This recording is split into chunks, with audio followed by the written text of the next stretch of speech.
Hello and good evening, everybody. Fourth week of the CWC Season 4. Oh my God, we're getting close. We're getting close, boys, to see the playoffs, and now we're gonna see the comeback of TVMT going against BlackPitre. Their second game. In the first one, we did see BlackPitre managing to dominate TVMT, and the big question lingering in our minds: will they manage to do it again? Well, we do have quite a few people here in the lobby. Oh, hello there, Heinig Dave. Good evening, sir, and welcome. Good morning, I should say. And Josie 06, bonsoir, monsieur, bienvenue. Hey, la Fifi, bienvenue, monsieur. Bonsoir, bonsoir. I did also notice Lassie Sir Pale. Oh, yes, indeed. That's a crazy intro. Good evening, sir, and welcome.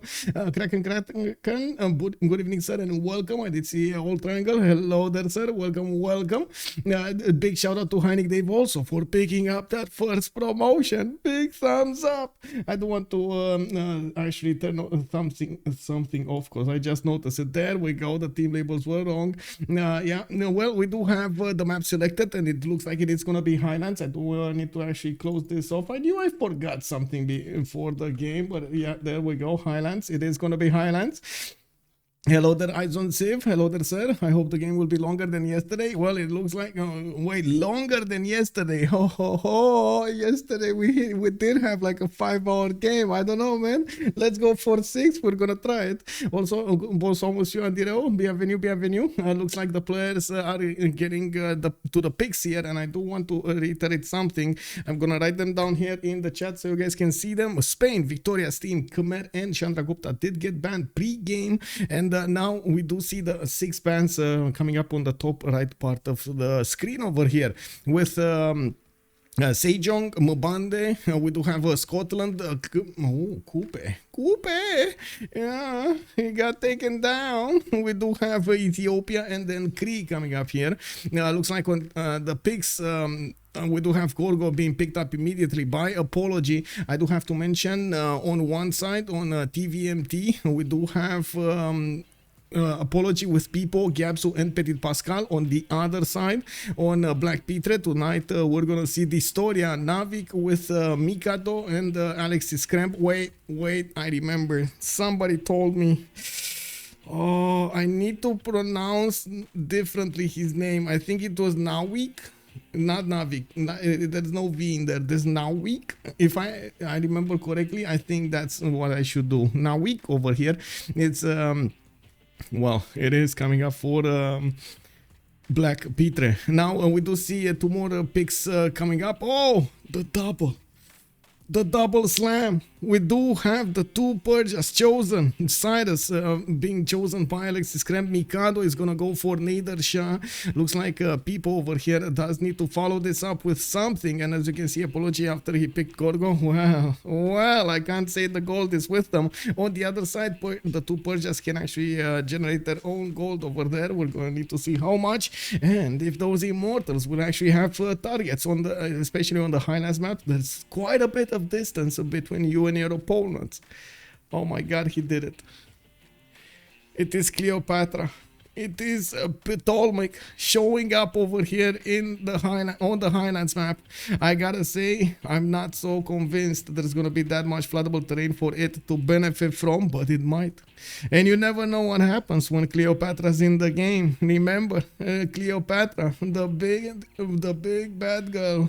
Neither Persia did well, and yesterday, yeah, I mean, they tried. I gotta say they tried, but yeah, they didn't actually quite shine over there.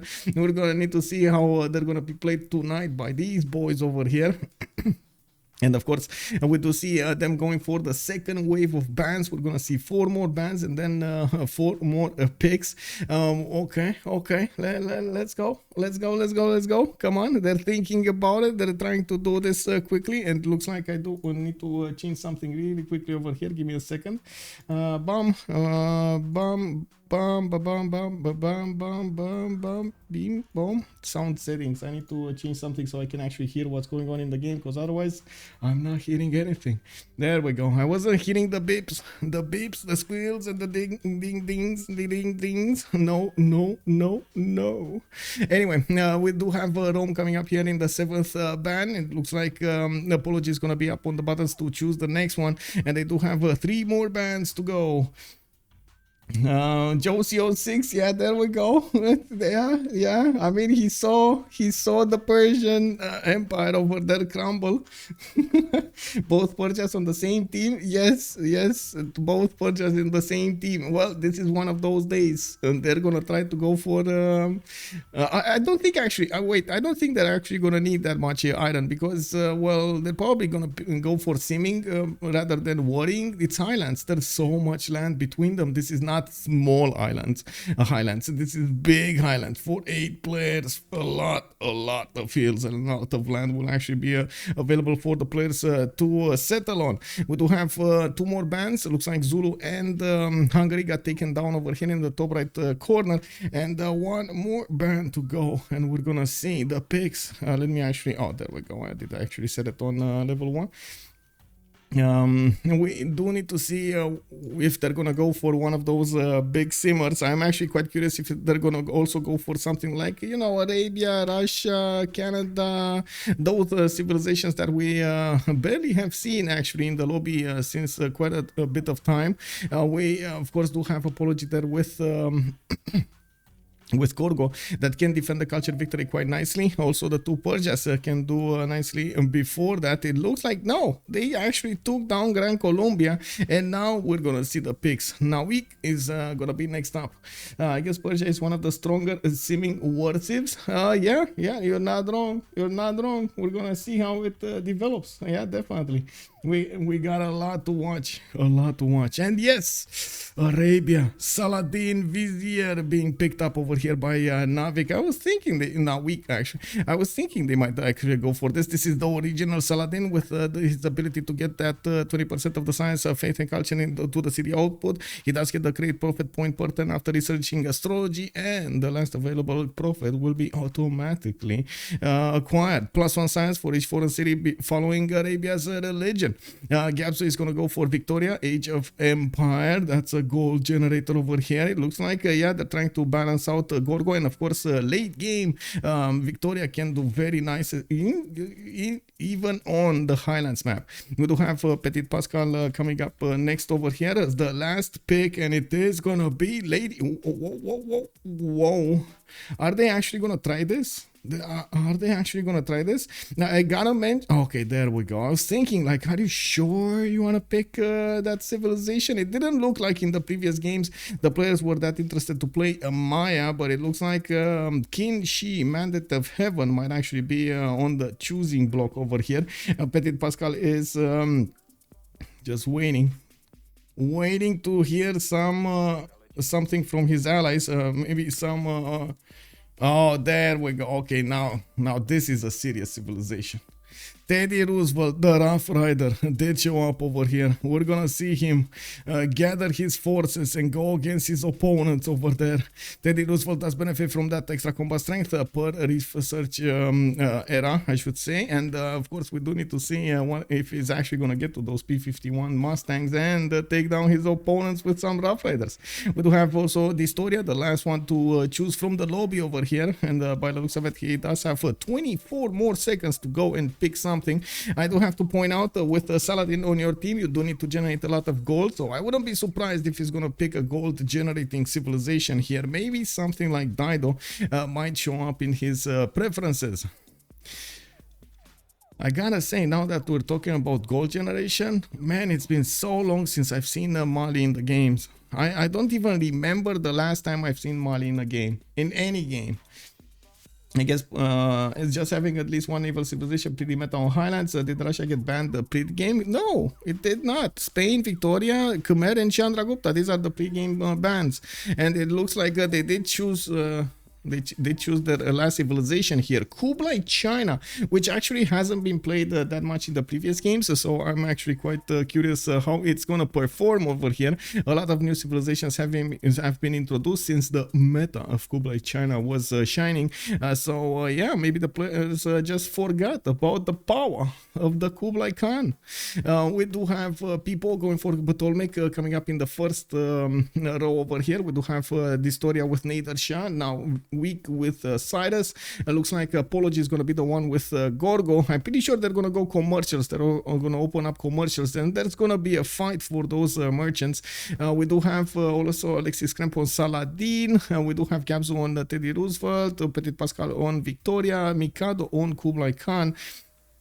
BCY is fine, capitals only. I think everything is fine actually. Resources, oh, there we go. Strategic spawn guaranteed. We do need to start readying up, and we're gonna get this going. I think so. I think the settings are good. He's asking if the settings are good. Yeah, okay. Okay.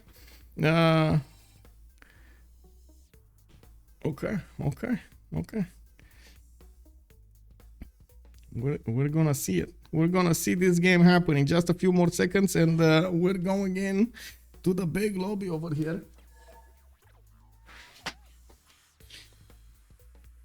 Okay, Ptitpascal is asking if they do have the beta or not. I hope nobody actually has the beta, so we don't actually get problems in the lobby over here with multiple versions just running around the internet.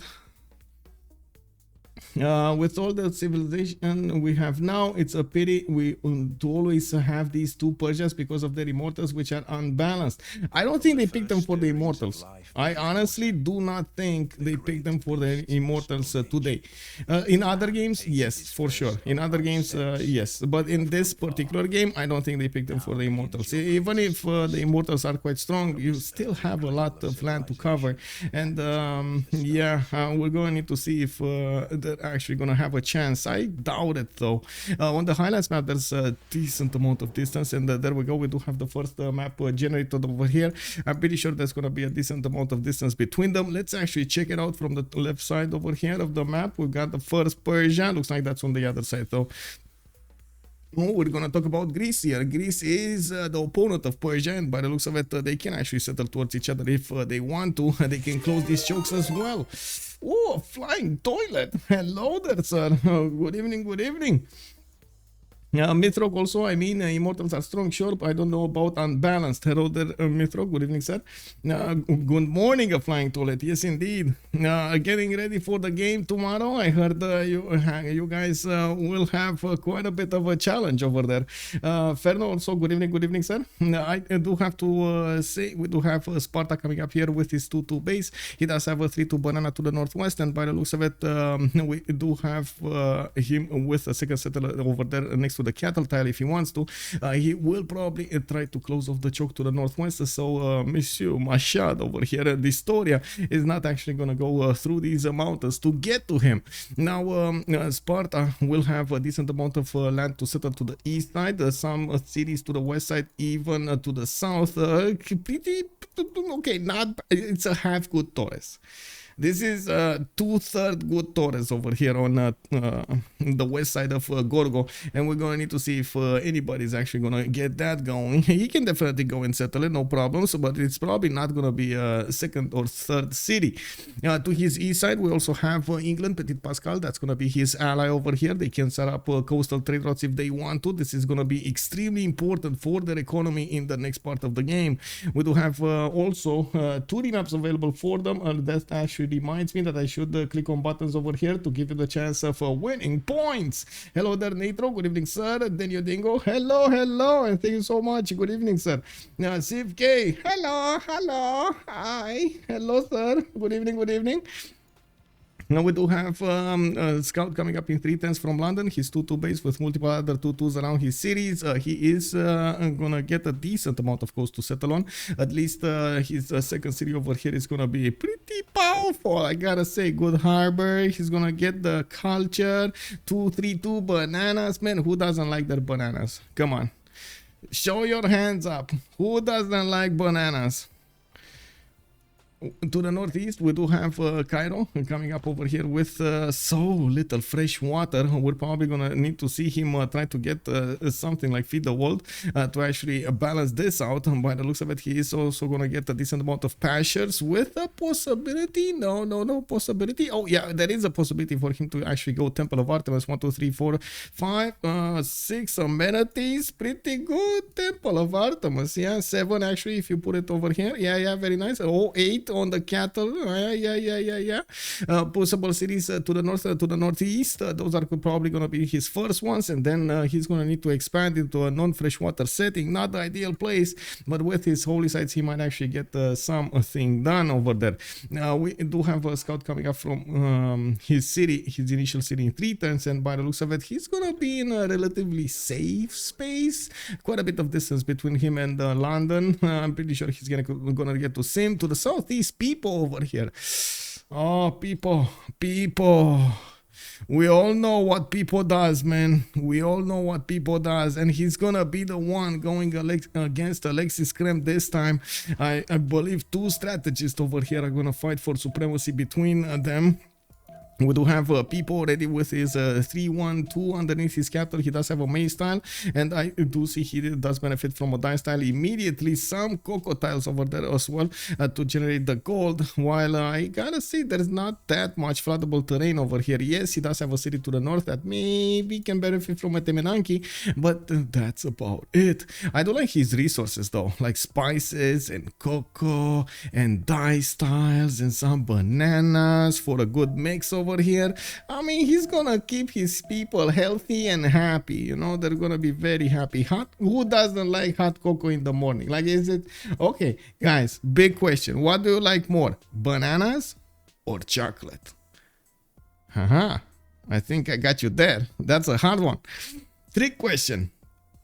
We do have Rocket coming up with a scout over here. A chocolate. Wow. Okay. Chocolate. Yeah, makes sense. Oh my God. 2. Okay. Maybe it's something like related to the French over here. Everybody likes chocolate in France. I guess so. So much flood resource tiles to expand also. You think? I mean, maybe. I guess we'll see. Else you can ask a banana split. Oh man, I was thinking of that. Like, why don't you just put chocolate on bananas, you know, like make them good again.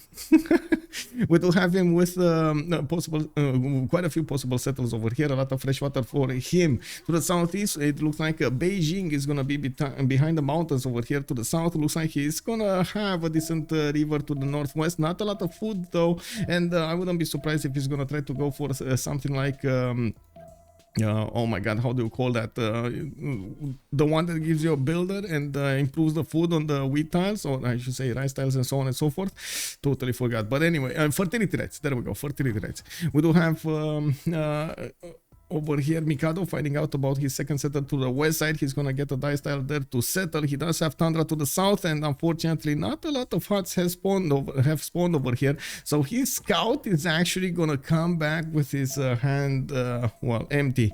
That's a problem, man. Mikado scout, this guy doesn't have any luck. It is what it is.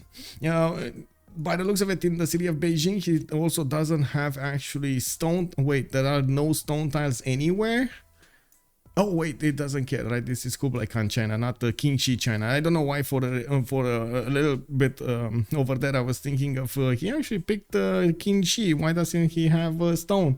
This is gonna be an apocalypse, but it's fine. It's fine. He actually has stone, and I do see he's also gonna be with a possible coastal settle over here to the east side, which is gonna give him access to Passagarde. We do need to see if Nawyk over here is gonna get a connection city to the west side, so they can actually start trading. This is gonna be amazing if he does put Reina over here. It's a very bad city otherwise, but oh well, you gotta do what you gotta do, man. Put it over here and get at least a +2 campus, get that harbor in, and you know, you just do it. Just do you, bro. Just do you. And we do have Passagarde coming up with a 2-3 deer tile. He does have a 2-2 sheep tile to the southeast, and I do see a settler coming up in 3.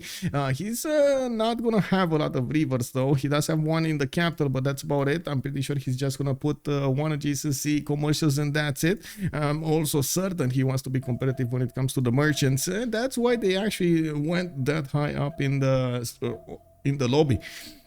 We do have him with some mountains to the north to get the adjacency towards his campuses, and I do see decent settles over here. One on the stone, get a 2-2. One over here next to the river, he's gonna get also a lake. He does have a 3-2 banana, a +3 campus, and yeah, you know, the river will give him some adjacency. Oh, this is gonna be the fight for Torres del Paine. Oh yeah, Torres. He saw Torres. And we do need to see if Nawyk over here is actually gonna get to his opponent with some units. There are two Persias that can actually bother Greece, and the Apology is gonna have a rough time handling both of them. We do need to see who's actually gonna be designated Simon and who's gonna be the designated attacker here or aggressor.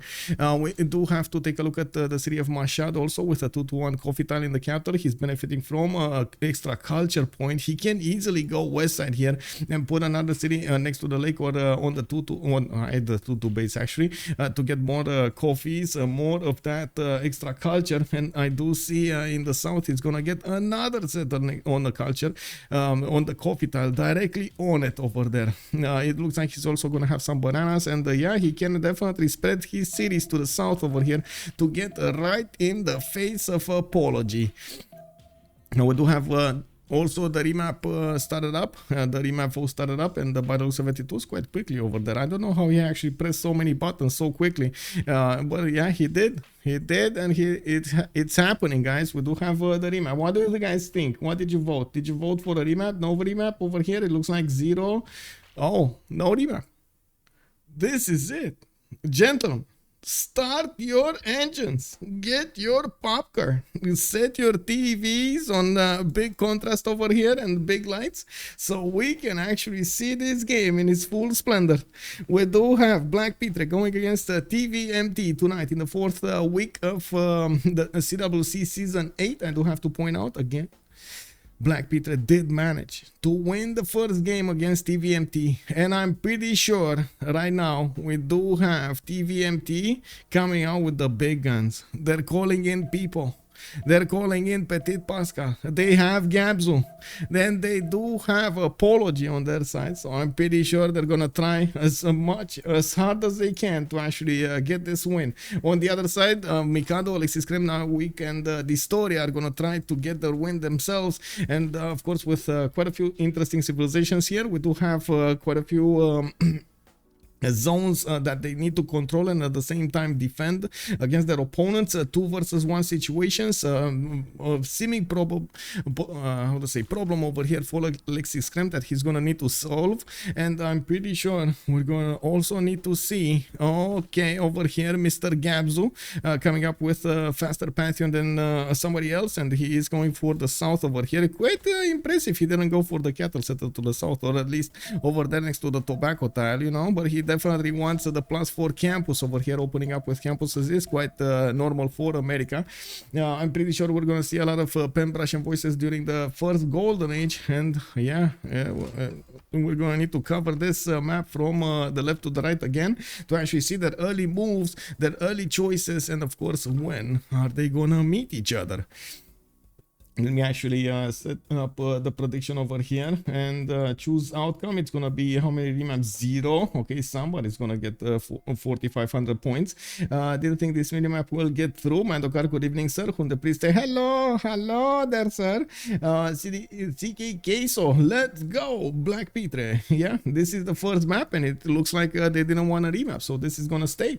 This is going to get played. Religious settlements called out as a pantheon for Greece, and I do see he's getting that settler soon. He can put it quite easily over there on the cattle tile to the north to benefit from multiple 2-2s, extra food from underneath the city settle.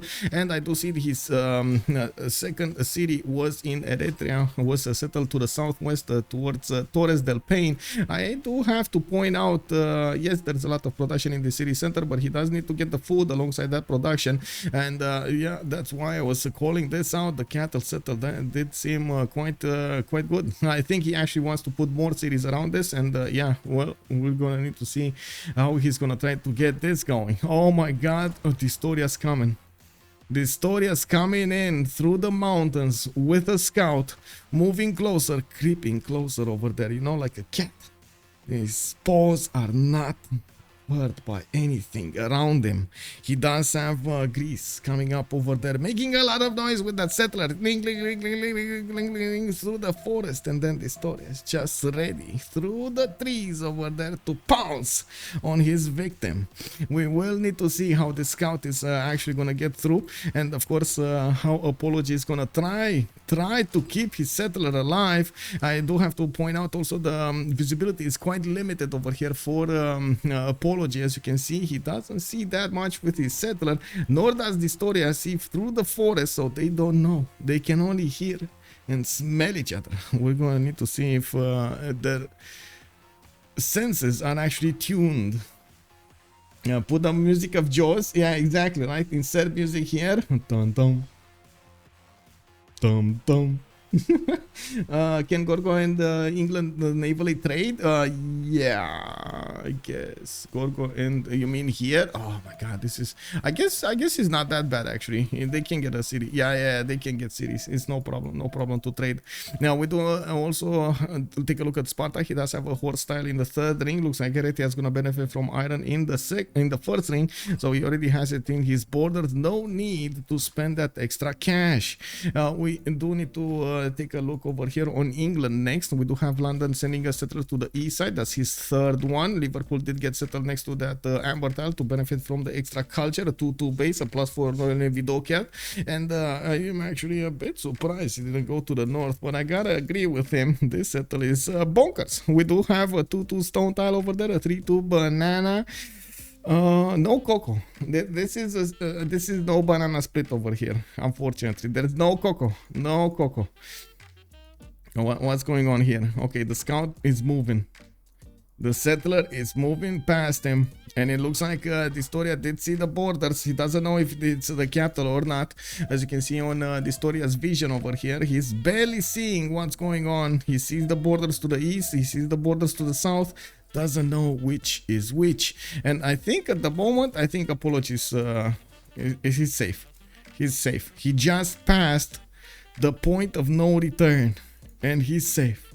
He has enough gas to get there through the rainforest to get on his 2-1 base. On England, we do have an iron tile to the northeast of Liverpool. Looks like he's going to benefit from horses also in the second ring over here. Both resources are quite nice for him. We do have also a trader coming up from Liverpool that's going to start getting the production and the food in the city of Liverpool with some internal benefits. Not bad, not bad. We do need to see Pascal also putting another city there to the east side. And of course, we do see him actually traveling through the forest to the north, past Mount Vesuvius, which already has a 3-3 banana over there, improved with some 2-3 tiles also to the north. It did not explode yet. This volcano actually is a bit how to say pacifist. You know, it's a pacifist volcano. Hello there, poor Civ. Good evening, sir. Can we take a look at Clio soon? Yes, sir. We're going through each of the civilizations here and looking at the choices. Great Bath Forest building, is that good? Oh, Gorgo. Wait, I think it's oh, you mean the hanging gardens? Not bad actually. Hanging gardens, especially in this location where he definitely needs a bit more food and the housing. Yeah, he's gonna be fine. He's gonna be fine. I want to say it should be the first one, but yeah, he probably wants to get it as soon as possible. We do have Alexis Krempp coming up over here with shrine in 3 turns. He already put a second holy site to the east side. He's making space for those campuses between the mountain, the holy sites, and of course how to say the other city. We do have him also with animal husbandry. He knows about the sheep and the horses. Has 2 horses on the west side, while I do see he has an iron tile over there between the mountains and those 2 holy sites, which I'm pretty sure he doesn't need to discover that bronze working, because that's gonna throw a wrench in his plans. We do have him actually going to the north with this settler, and it looks like he's gonna try to put it over there next to the deer tile and the horses, and we're going to need to see how that is gonna fare a little bit later in the game. He's also gonna start acquiring, he already started acquiring quite a few of these great prophet points. He's on 2 great prophet points a turn with only the one holy site finished. He's gonna get the shrine, he's gonna get the second holy site, and probably gonna establish a religion relatively quickly over here.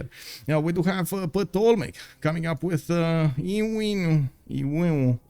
I don't know how to pronounce this. Setemenanki started up over there in the second city. We do have Iwunu. Wait, Iwunu.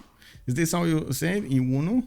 Anyway, we do have it finishing up in 6 turns, and it looks like he's working a 1-3 tile with a trader helping him out with his production towards Rakedet. Now, I would have hoped he's actually going to buy another. Oh, no, never mind. He has a maze tile. He has a 2-2-2 maze tile and a 1-3, and he's probably working a 3-1 over here rice tile to grow a little bit faster. I still think extra production would have been ideal here, but yeah, he's fine. We do have a builder coming up from Rakedet. He did manage to pick up Lady of the Rizer Marshes, so he's getting an extra point of production on each of these floodable terrain cities. We do have him with, I gotta say, you know, looking in retrospect, there's quite a few floodable terrain tiles to the south, where he did manage to get his 3rd city very far away. Aketatan is probably gonna put a connection city over there on the horses, or over here on the 2-2, so he gets more, while it's probably gonna want to get a city over here next to the banana and the cocos. Man, he's definitely gonna have a lot of stuff over here. He can even color the bananas with some dyes. Avem Machiavelli. I swear you're pronouncing Uno wrong on purpose now. I've seen you correct it at least 4 times already. I mean, I forget, man. I'm sorry. I'm not perfect, bro. I mean, I do my best over here to actually remember. But yes, wouldn't you also need cow for milk? Okay.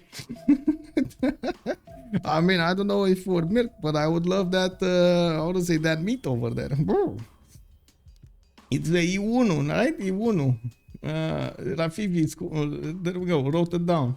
Anyway, we do have Liang also establishing in Uno. Looks like in 2 turns he's gonna get that going. He did manage to improve the rice style with his builder. He's benefiting from a lot of food.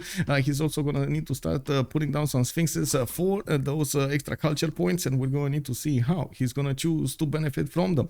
And we do have also to take a look at his strategics. He does benefit from horses in the city of Uno to the west side, while I do see in the south, 3rd ring out, there's an iron tile over there. That's the only one that I can see in his adjacent land over here. It's gonna take quite a bit of gold to get there. Now let me take a quick peek over here what's happening. Arabia got to England. Oh, builder snatch. dISTORIA actually managed to take a builder. That's a 3 charge builder from his opponent, from Sparta, from Apology. Even though the Persian scout did get discovered by the borders of Greece, it looks like that builder did not get the memo.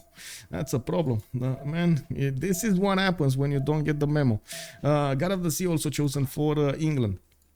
We do have in the southeast China coming up over here, and I gotta say this is very close to Egypt, extremely close to Egypt. They are opponents, and it looks like Mikado is gonna need to fight Egypt Pipo for supremacy in this land. We're gonna need to see how this is gonna develop, with China benefiting from fertility rights. This was well, quite easy to predict. He does need the extra food in his cities. He's getting a 4th settler, and I do see he's pumping out monuments as soon as possible from his other cities. The city of Changsha got put next to the mountains for a better campus, and of course the positioning to the north. He does have Jiaodong pumping out a trader. Magnus is establishing in Beijing, and I do see him improving some of these wheat tiles, so he gets the extra food. I also see he's already improving the sheep tiles, so he gets a little bit more production over there. Not bad. We do have him with available iron in the 3rd ring to the southwest, available horses, again only horses to the southeast of Beijing. 3rd ring out, extremely expensive strategic resources here. They're gonna need to rely on all of them, on all of those allies over there to actually make this worth. Okay, for a second there I thought actually America went campus as KW, man. Hyperbell Freak, good evening sir. I want to see a prediction about 4 preserves around Desert Wonder. 4 preserves plus Petra. Oh man, a man after my own heart over there. Yes, let's see if anybody's gonna go preserves this game. We do have a trader coming up from Washington. Looks like New York is already getting that monument built. He started up with campuses, a +1 over here in the city of Washington. A bit surprising, but I guess he definitely didn't want to get masonry before he actually put down his campuses. There was a pillage here. dISTORIA strikes again, and this time it is in the city of Philadelphia. There was a +4 campus that got pillaged. The American scouts are very angry, and they're gonna come through the forest to actually take down the Persian scout push it out of his borders. He did manage to get a slinger in the city of Philadelphia, and I do see with the city Patreon goddess, he's getting 40% worth of 40% production towards the first district in a city. We do have him also with a forest fire that actually improves some bananas, man. 4-3 bananas. 4-3 bananas. Yeah, dISTORIA already MVP. Yeah, took a builder, took a +4 campus. Why not? He's, you know, throwing wrenches into everybody's wheels over here in the game. And we do have also iron in the city of Philadelphia in the third ring to the east side. I do see horses in the second ring of Washington to the northeast, and there's another horse tile over here to the south that he's probably going to get to settle a little bit later. I'm actually curious exactly how he's going to settle these cities. He can settle 2 or 1 very big one.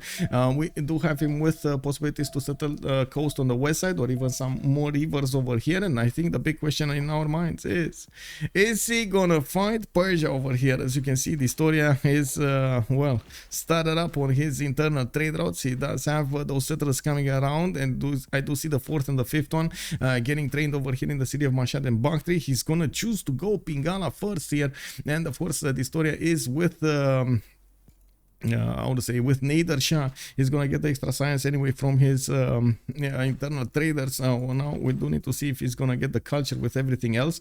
Good thing is he does have some coffees. He's building up his monuments here, and it looks like there is also Greece apology striking back. He's stopping me from actually building up a commercial hub.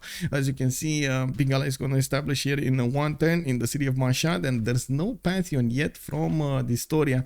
He's definitely trying to get his golden age here. I think he did, yeah, it's fine, 23 out of 19 points. He did put a Peri Deza, trying to benefit from some more gold and extra culture. Chicken Itza plus lumber mills. Oh man, yeah, I mean, I know what you're saying, but that takes so long to get it. That's the dream though, the dream tiles. Also dISTORIA really knows how to make friends. Yes, he knows. Let's actually take a quick pick on the second Persia. Nawyk over here coming up with the commercials. Susa, Sharikumis, Pasakade, or 3 of them getting commercial hubs. He does have his 4th city already on the way towards the south. A bit weird that he is sending it towards the south. I was thinking he's probably going to put it over here to the north, north of Sharikumis. That's much better land. And oh, apology, tried to snatch one of the traders, did not manage to get it. He's gonna need to take care of this scout because of the slingers can actually definitely try to do some shots over here. And as you can see, at the moment the slinger is more interested in keeping the trader alive than actually going against the scout. We do have to see also, wait, this is a non-freshwater city. This is actually a non-freshwater city. Whoa, I think the Peri Deza, doesn't the Peri Deza give you housing or something, if I remember correctly? Peri Deza, yes, it does give you housing, so that's why he built it. Oh man, this is gonna be so important if he takes down the Peri Deza. Oh yes, take it down, man, destroy the housing, force him to get something. You do see that next turn, if this builder doesn't move, and as you can see, there's no movement at the moment for the builder, he might get snatched over here by Apology Scout. Oh wait, does he have promotion? Yes, he does have the heal promotion. We do have Magnus Internals started up here with one already from Susa to Pasakade. I do see Magnus is establishing in 2 turns in the capital city, while he is gonna get so fast commercials here. It is what it is, and I think that's actually the big roundabout. We're going to need to take a look a little bit later to see all of their pantheons. So I'm going to bounce around the cities over here for a little while to see what they're going to get. Okay, oh my god, he finished it. He did finish it. 4-4-1 tiles in E1. We do have a 4-4-2-1-1 over here, and some sphinxes to the north with a 2-4-1-3-3. Oh my god, yes, everyone, it's OP.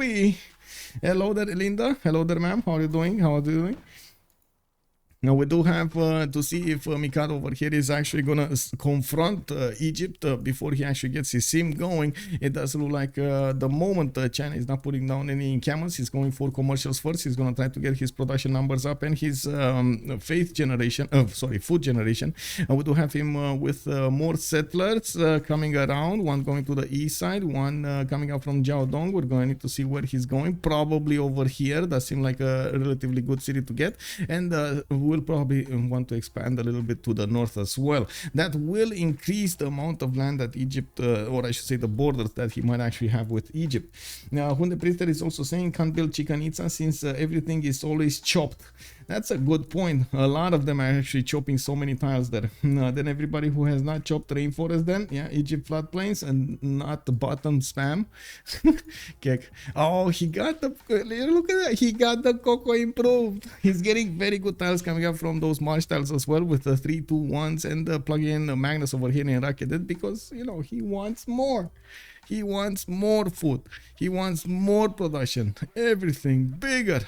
Now, I'm actually very curious why he didn't go for the 4th and the 5th settler. He did choose to go for his commercials and put a government plaza next to it. He's starting up the first one to actually acquire merchant points in the game here, while the others did try to get their first expands out. God of the City did get acquired by Ptitpascal. He is also getting a wave of builders over here. I do see a set... trader coming up from Liverpool, while again no 4th and 5th settler yet. He's starting to get the galleys out to scout his coast to the south. He already built his Navy dockyard, so he's acquiring admiral points, and of course he got the free units. Not bad. Also a bit of strength over there in his cities.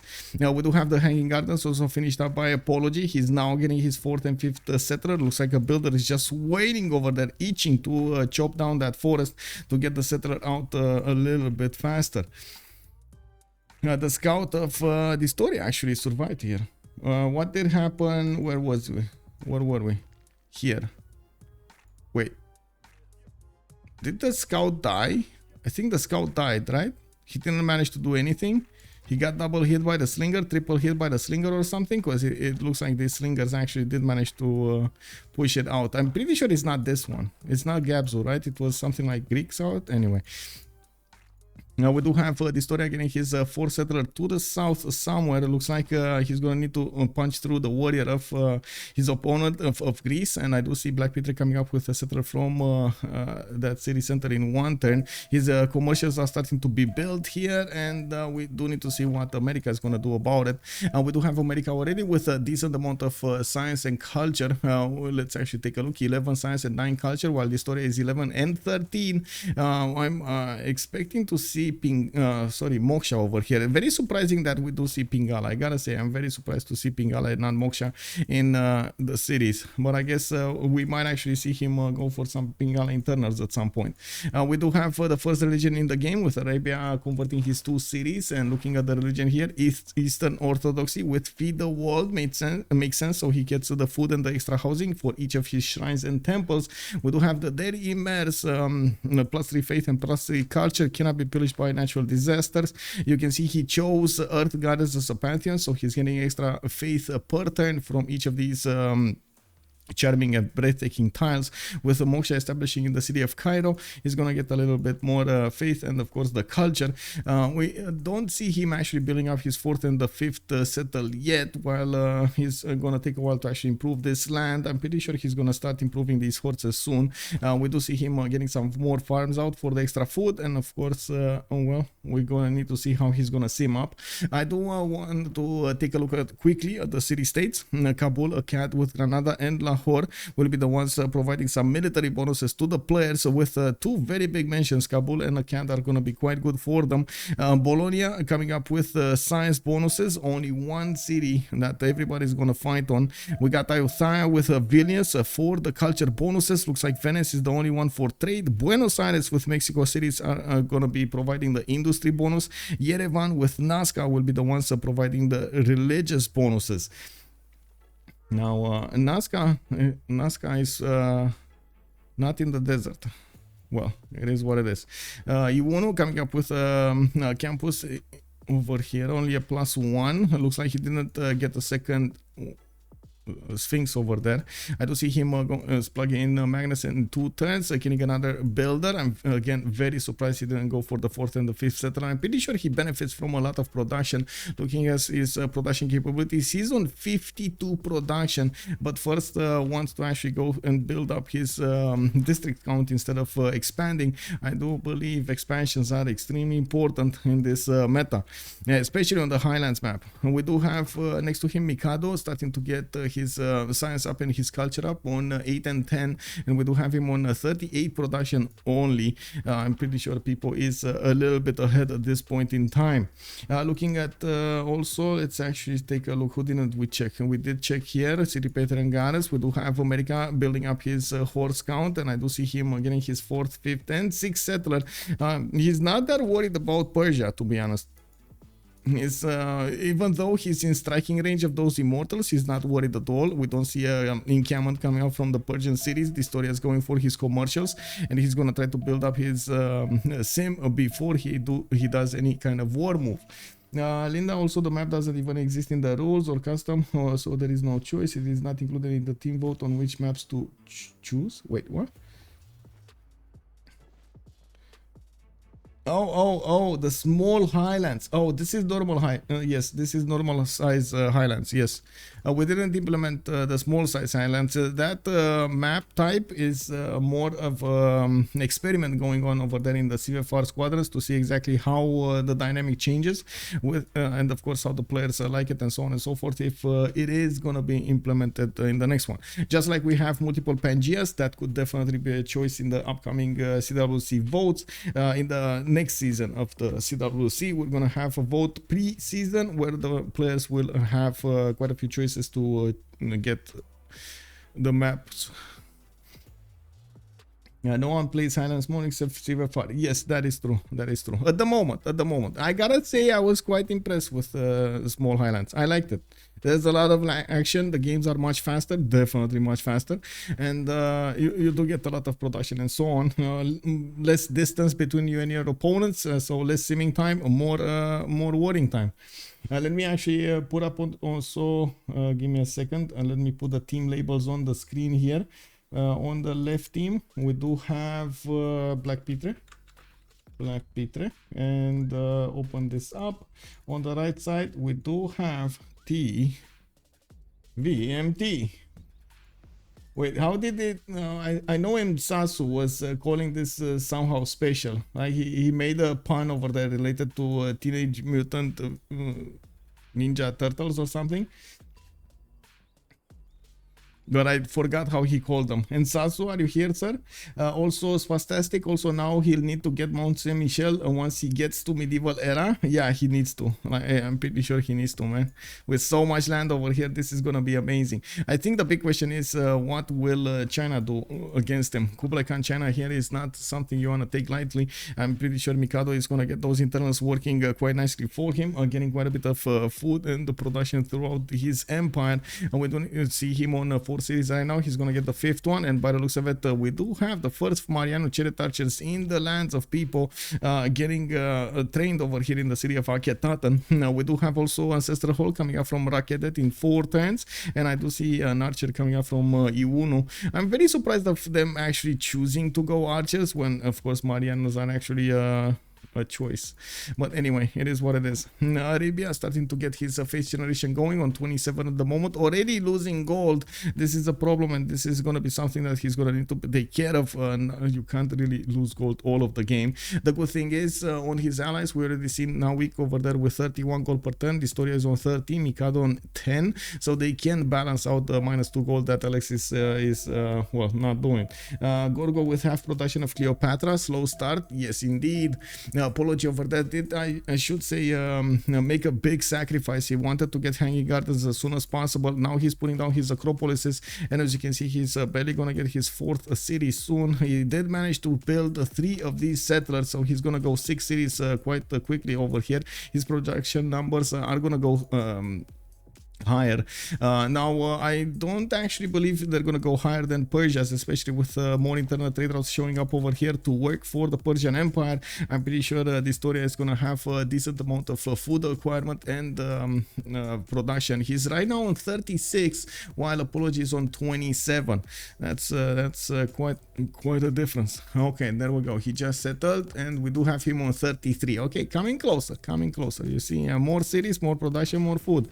We do have the Acropolis immediately put down, and of course, we're gonna see a decent amount of culture generation over here from Greece. Is also starting to get the bananas. His builders on the bananas. I'm very curious if he actually got irrigation or not, so he can actually improve these to get some extra gold. There is a possibility for him to trade with his ally, and this is something that Ptitpascal will need to help him out with. Put a city in the north over there, probably next to the mountain, so he can actually trade with a city that is gonna be north of Ephesus. He can put one, a very good one over here on the 2-2 base with a 2-3 ivory tiles, 2-3-1 ivory tiles, even a hut. Man, how can you not see the hut? Come on, man, you missed the hut, really? Oh, he doesn't see the hut. He doesn't even know about the north. I do also want to point out there are quite a few geothermals over here for Apology to benefit from, with +4 campuses or even +5s available for him next to these geothermals. And the moment I don't see any strategic resource improved in his empire, this might prove as a... Whoa, wow, Apology. Man, he's taking the chance to actually get Torres del Paine over here settled. He's taking it. He's doing it. Arabia has religion, feed the world, and culture, worship building. Yes, indeed. Cleo needs a nerf. What is Cleo doing, by the way? What is 22 science, 25 culture, and 28 gold with 56 production? I gotta say, dISTORIA is not that far behind with 17, 22, and 21 gold. He does have also 45 production on his side, and I'm pretty sure he didn't actually get all of his traders working yet. I was a bit surprised about the choice of Pingala. I guess we're gonna need to see if that's actually gonna be the correct one during the next part of the game. While we're coming up on the next golden age, we do have actually to talk about all of their choices here. Mikado did go for pen brush and voice golden age on 245 series China. He does have markets coming up from Changsha, Jiaodong also with a few markets, and I do see he's getting his government plaza in such a way that he's gonna get pretty good campuses between Handan and of course the mountains. And we do have a +3 being put down over here. Well, it's gonna +4 actually, gonna be soon +4. We do have him also with the possibility to get a Petra city over here next to Sahara El Beida or preserves. We might see the preserves, boys. Well, we're gonna see if Mikado over there is gonna actually have the chance to do so, because Mariano chariot archers are already starting to come out on the field and are hitting his warriors from the northwest. And we do have Alexis Krempp also with a monumentality golden age. It looks like he did manage to stabilize his goal per turn, started to improve a few of his styles, got to buy builders out, and I do see settlers in production from Cairo. He's gonna need to settle cities. Whatever happens, he's going to need to settle his cities. He can't stay on 3. He's going to need to get them as soon as possible to the south over here on the river. He doesn't actually have an opponent to stop him from doing that, and I'm pretty sure he wants to get one next to the mountains over here, so he has the chance to aqueduct it a little bit later in the game. Now, we'll see exactly how he's gonna place everything here. We do have also Nawyk on 12 science with 33 culture, 41 gold per turn, and 56 production. Looking at Persia, we do have him on 4 cities, getting his ancestral hall, preparing for an all-out expansion here, with 3 more settlers coming up from his other cities than the capital, which is right now building that ancestral hall. Is gonna get to 7 cities really quickly, and I'm pretty sure he's gonna get another one of those settlers over here from Pasagarde, making it to an 8 city empire. We do have him with multiple commercials already working for him. He's starting to make 4.63 merchant points a turn. Looks like Egypt is on 3.4, China is on his own 4.6, and Persia is on 2. Looking at this, we do have America picking up Hypatia. He's gonna get the science point for the libraries, and of course a free library in a campus of his choosing. dISTORIA, 24 science, 22 culture. He's bearing down, he's really running down people over here. We do have him on 21 gold with 47 production, coming very close to Cleopatra's outputs, with multiple markets still coming out of his cities. He's gonna get those extra traders to work for him, and of course, as you can see over here, he's getting some more builders to improve this land. Has quite a few amenities to get, and of course give to his allies, especially these extra coffee tiles that he has to improve. There we go, he improved one, a 2-2-2-1, and of course the new wave of builders. I don't think they actually benefit from feudalism yet. It's gonna take a while to actually get to that point in the game. He did choose a pen brush and voice golden age. He's getting out of these districts the extra point of culture and of course the extra gold. We do have Ptitpascal, pen brush and voice golden age on England, still on 3 cities, getting his city to the north there, building up another 4. Whoa, so 2 cities out and another 3 in the queues here. He's gonna try to expand as quickly as possible so he can gather as much land as he can. Well, yeah, this is the way. This is the way. We do need to see if he's actually gonna expand quite a bit on the north. I'm pretty sure he needs to. There's nobody to actually stop him from doing so. There's nobody that actually settled over here to actually make some boats and try to challenge the power of the great English Empire. We do have him choosing Magnus in the capital, with Pingala going in the second city, and no extra culture. He's choosing to go for Pembroke Voice, so he gets the extra culture alongside the Royal Navy dockyards and his campus. I do see a +2 over here next to his capital city. Bradford does get to the 4th population. I'm very curious where is he going to place that campus. He has quite a few locations here, but I'm pretty sure this would be the best one, the 2-1 production hill. We do have Gabzou 20 and 26. Looks like Teddy Roosevelt is going to get his own pen, brush and voice with 3 campuses out and another 3 settlers out. He's going to expand his empire to 6 cities, getting on his chamber in the city of Washington for that extra amenity and extra food with the government point. We do have him getting some more markets for those internal trade routes, and he does get the extra production going from his city patron goddess in the 1st district.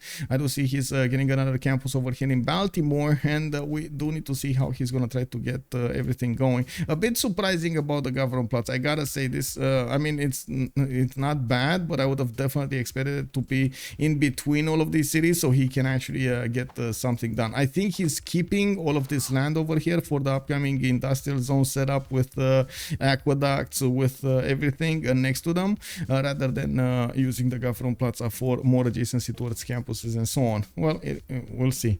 New York will probably need to put a commercial hub over here to the no, he's not. Oh no, he's not. He's actually going to put it on the coal tile so he can actually get an aqueduct here. And that is damn a setup. Crazy. Yeah, that is a damn setup. We'll see. We'll see how this is gonna go soon. How he is gonna set up everything. I'm pretty sure this is gonna be wonderland over here for industrial zones. The big question mark is when he will war Persia. When? We do have Gabzou on 22 science with 28 culture. He's actually keeping up with dISTORIA's tab over there on the same amount of production. A little less food though, and he does have a lot less gold. He did choose to actually go for campuses instead of commercial, so of course that actually hurts him in the long term here with on the gold per 10 side. We do have Apology with 10 science and 31 culture. Looks like he's on 57 production. Gorgo over here did manage to get those cities out on 246 at the moment, getting his campuses going. I do see he actually put one to the south over here. Makes me think, why did he not do this? Like, he had a +3 quite easily over there to the north. He put a +2 over here in the south. We do have also Temple of Artemis started up to the south of Ephesus, and this is a bit unfortunate that we don't actually have Arabia that's gonna get the Temple of Artemis. This would have been quite important over here for him in terms of amenities. That's so many amenities that the moment Arabia is gonna lose because Gorgo is gonna build it. Now we do have a few archers coming up from Eretia. He did get the city of Argos next to Doris del Pain, bought that 2-5 tile over there, and by the looks of it he's gonna get access to another 2-3, and that's about it. That's the extent of his extra bonuses from that wonder, except the, of course, era score. We do have him getting a few builders out. Again, he's on 31 culture. He's probably coming up close to feudalism here, so we're going to need to see if he's gonna pop out those +5 builders. We'll see. And we do have also Pipo coming up with a pen brush and voice golden age, 24 science, 34 culture, and I do see he's on 5 cities right now, getting his 6-1 to the south. He's spamming out cities like there's no tomorrow. Got his ancestral hall build. He's gonna pop a builder out of these new cities, and by the looks of it, he is starting to improve his amenities. I do see he's also using Marcus Licinius Crassus to acquire some of these spices. And Zankian on Nawyk, he did manage to get the increased trade out capacity over there on Persia, the original Persia. Cyrus is also getting, oh my god, look at this settler this time. 1, 2, 3 settlers coming out from Persia over here. He's gonna get those cities really quickly. I'm very surprised that he's choosing to go for builders here from Pasacade instead of getting one more settler. Come on, one more settler. It's fine. He's gonna get it from Parsa. I guess it is what it is. It is summertime. Yes, sir. Keosum. Good enough in my head. How are you doing? The thing is, he'll prepare a damn setup with discover Petra and then cry.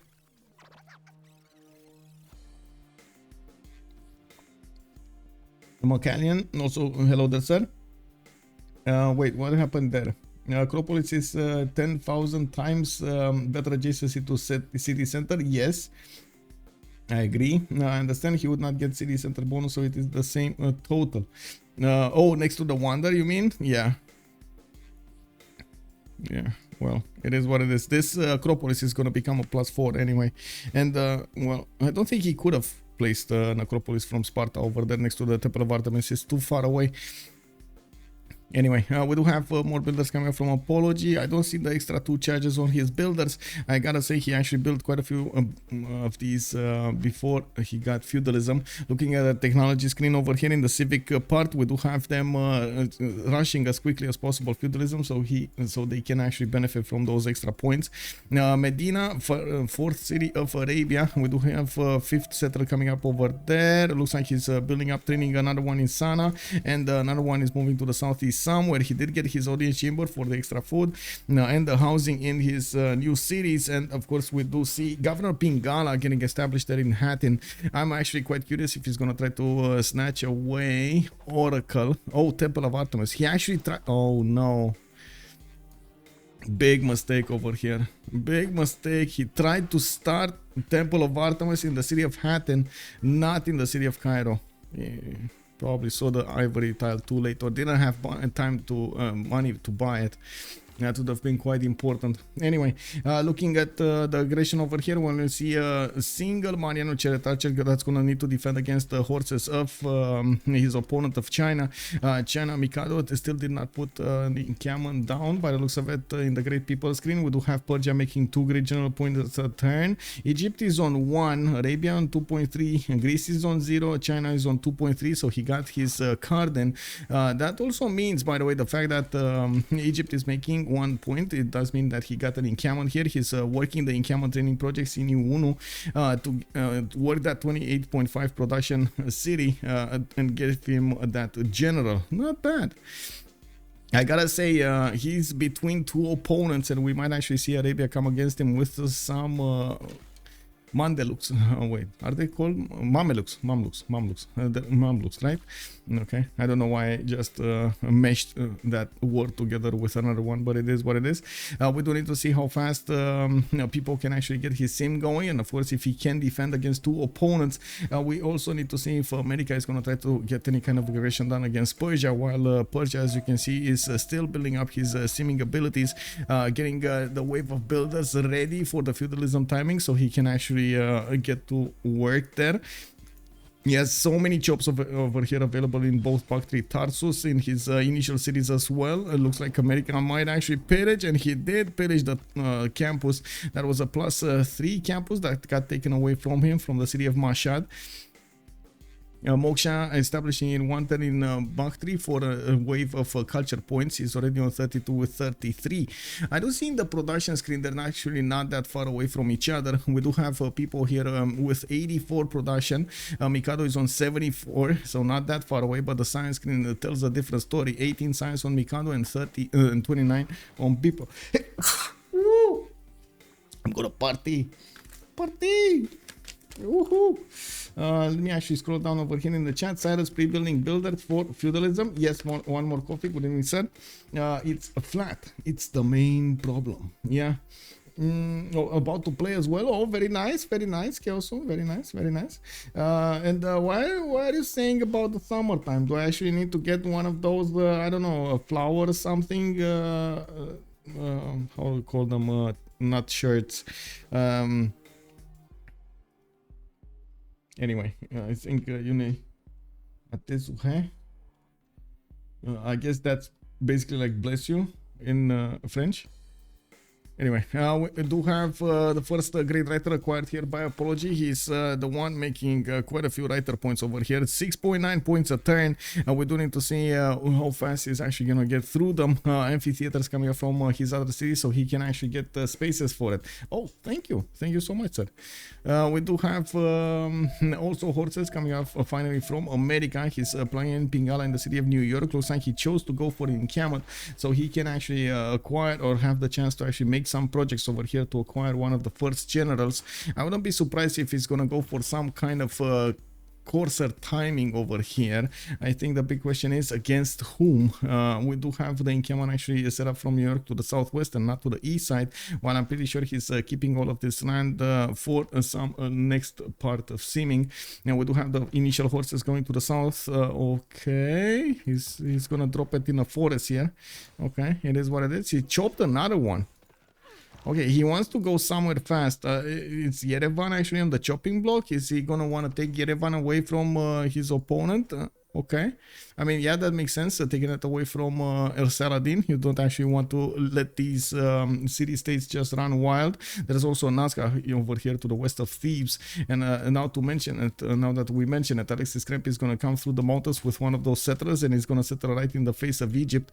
Does Egypt see this? Oh, he is gonna see this. Okay, so he has vision over the Arabian Empire to the northwest. And of course, he's going to see the new cities settled in front of him. We do have the wave of builders already starting to come out of the cities here with the extra charges on them from feudalism. And by the looks of it, Pipo is going to get another settler to the southwest next to the cocoa and the banana. Another banana split is going to be made here. Now, we do have also a general recruited first by Egypt. He's going to get a decent amount of damage against the Chinese units with that one horse. We do have him also with extra movement. And of course, at the moment, we do need to see here that he's going to need to get a few more units if he wants to actually pass through the forest to get to the Chinese cities. We do have an encampment coming up from Shurong, and by the looks of it, quite a few builders are also being trained over here in the Chinese cities, so he can start improving his land. On England, though, England did settle the city to the north. We don't actually have Greece settling a city to the north, and I don't see him actually building one. He just managed to finish Temple of Artemis, and I do notice, of course, he's getting his feudalism builders from every city, trying to improve these as soon as possible. We do have 7 Pope cities already, Knossos and Sparta. He did manage to get a decent amount of population in there with the food generation, and I do see he's trying to get as big as possible campuses. A +5 settled to the southwest of Sparta, with another +3 over here. It's going to be a +3 when the other campus is going to finish. We do have him with a decent amount of chops that he can use to increase his tempo, and of course we do need to wait a little bit to see what Apology is going to try to do here. dISTORIA between 2 opponents as well is not going to be in a good place. It does look like also now we did manage to get a city to share the Torres del Paine. I do see Argos did not actually spend the gold to get the 2-3 tile, and that's too late now. Persia has it, the original Persia, Nawyk.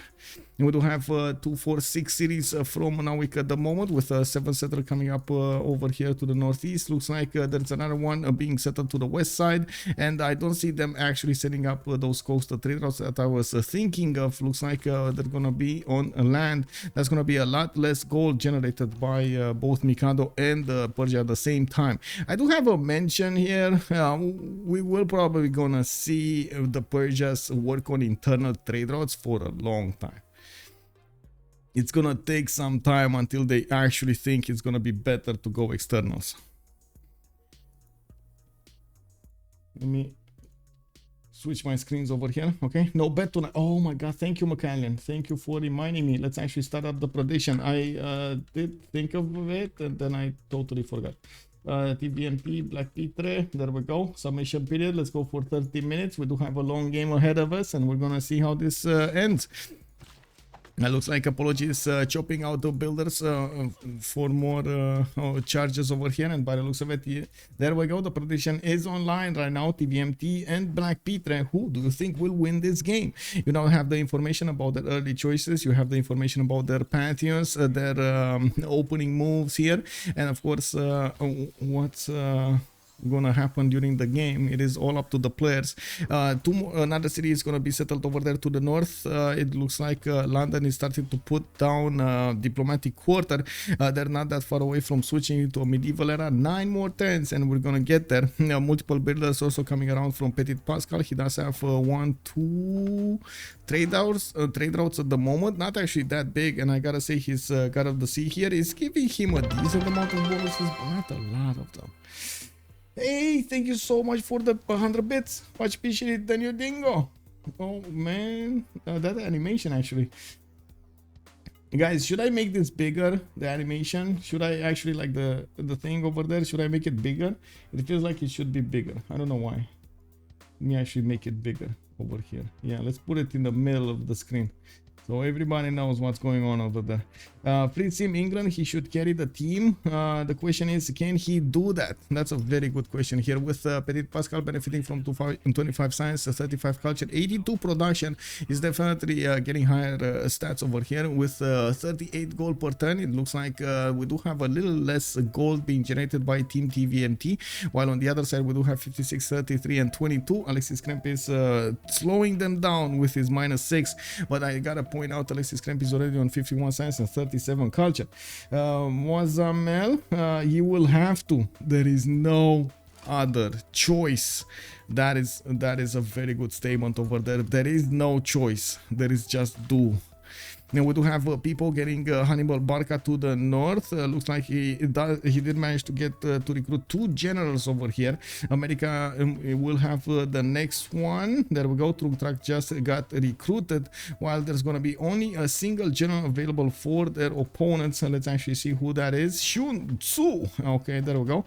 We do need to see who's going to get it. Is it going to be Mashhad? Is it going to be China? I think actually China needs it more than Mashhad, and by the looks of it, he still needs to get his encampment done. He could actually try to chop it over here, but it's very unlikely that he's chopping it, that he's gonna get it. Let's see. Persia 2 points. He's 3 turns out. If he finishes the next pro, it's still gonna be 3 turns out, unfortunately. If he finishes the encampment, he would have needed another one. There we go. There we go. Who called it out? Preserves. Oh man, oh man. Let's go. Handan coming up over here with a preserve on the Sahara. El Beida. China has so bad land. Not good. Yeah, not good. But of course he did choose stuff to actually help him out on this. We're going to need to see how he's going to try to play this out. I do have to point out that China does benefit, or would actually want to get those internals working quite fast. Let me actually put up Kublai Khan China. He does have 1 extra economic post in every government, receives a new and inspiration when establishing a trading post, and +1 science and +1 culture per international trade route. At the moment he's actually working internals, he's not working externals, and I'm pretty sure he's going to be quite happy to connect his economy with Persia to get some more benefits. If you factor in how he has developed outside of it, the same time. Yeah, I mean, you know, there are players and players who actually know how to work the land, even if they do get like half decent land, and players who don't know how to work the land, you know. They get bad spawns, and yeah, it is what it is. We do have Gabzou coming up over here. I do have to point out that actually separates the good players from like the other players. A lot of the times the experience, it's extremely needed over here. Now we do have Gabzou getting those horses to the south. I'm still actually quite surprised about his choice to actually get quite a few of them over here. I'm quite curious if he's gonna try to actually challenge over here the supremacy of Persia. While I do see a few immortals getting built in Bactria and Tarsus, we do need to see if America is gonna attack. And then players who see turn 23 because they yeah, basically they don't know how to do it, man. They don't know how to do it, you know. They're getting overwhelmed over there. That's unfortunate, you know. Sometimes the pressure gets to you.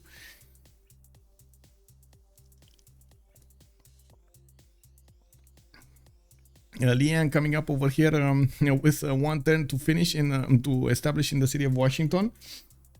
Also Gath Anthony, hello there, surf. You know, they didn't see because they didn't like this one. Yeah, well, that's what they said, man. Gath Anthony, when CWC emote? That's a good question, actually. I can, yeah, that's a good question. I'm gonna need to make an emote. There we go. Well, thank you for the idea. Yep. Good evening, sir. Now we do have equipment coming up, Cameron coming up here from Philadelphia. He's starting to get his next level of population, and by the looks of it, I don't think he actually has that big of an economy. Gabzou made quite a few sacrifices to stay on this level of science and the culture, and by the looks of it, his economy is in shambles. -1 gold per turn. He's losing gold per turn. We do have dISTORIA coming up with multiple builders. We do have over here Magnus establishing in Tarsus. Looks like he's gonna have a lot of jobs for him to benefit from. Quite a few warriors have been pre-built, and it looks like he's making a line of immortals to the southeast with a Shun Tzu as a general. He did manage to acquire it, and by the looks of it, well, he took it away from his opponents over there and his ally. Now, no China general. Looks like also Greece might actually come face to face with 4 immortals with a general, which will be a problem. We don't actually see him benefiting from a lot of units in the city of Corinth, and I'm pretty sure actually this is seen over here in the military strength. Apology is only 100 military strength, while dISTORIA is 231. I'm hopeful that Apology is actually going to look at those numbers and realize he needs to do something about it. It's not July, but I'm sure one of them has a battle they played there until the fact that all of them had Julia that don't give them any way. Yeah, I don't think that happened. Man, you make your choices in the game and then you live with them. As in, you choose the map, first of all. You choose the civilizations, which do come with their civ biases and the land biases. And then you gotta know the game to actually play the game, you know? Yes, it was harder to play, basically, you know? It is what it is. But anyway. Yeah, I don't think that's the choice over there. And we do have madrasas coming up from Hattin for that extra science and of course the faith generation. Alexis Krempp is gonna get campuses from Cairo. We do have also holy sites coming up from Damascus for that extra faith per turn. He's already on 104 faith a turn with 74 production. He's creeping closer to the units of Egypt over here, while Egypt has tried to pull off an attack against China. He knows China doesn't actually benefit from a general here, but by the looks of it, there aren't enough Mariano chariot archers to actually help him punch through the wall of units that China built. They both are just staring at each other over here, and of course he's forcing Mikado to actually build a bigger army to defend himself. He doesn't know exactly how much army composition is over here to the west side. Yeah, new Twitch chat argument. It is what it is.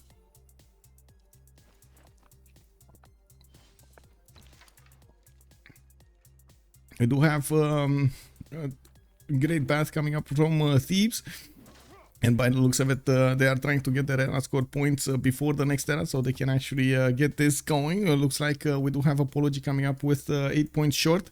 He's 51 out of 58. Pipo is also 5 points short, and we do need to see if he's gonna manage to get it. He's gonna get the points from the Wonder over here, and I'm pretty sure he can actually build a boat. I don't know if he actually has sailing though. We're going to need to see that a little bit later. It looks like he's also putting a little bit of pressure on Arabia. Doesn't want to let him just you know, sit here and be pretty and to the northwest. He's going to try to get in and get some pillages, force Arabia to use some of that economy that he doesn't have to actually get some defense going. We do have also to take a look at over here. Looks like dISTORIA has not actually started moving his units towards his opponent, towards Greece.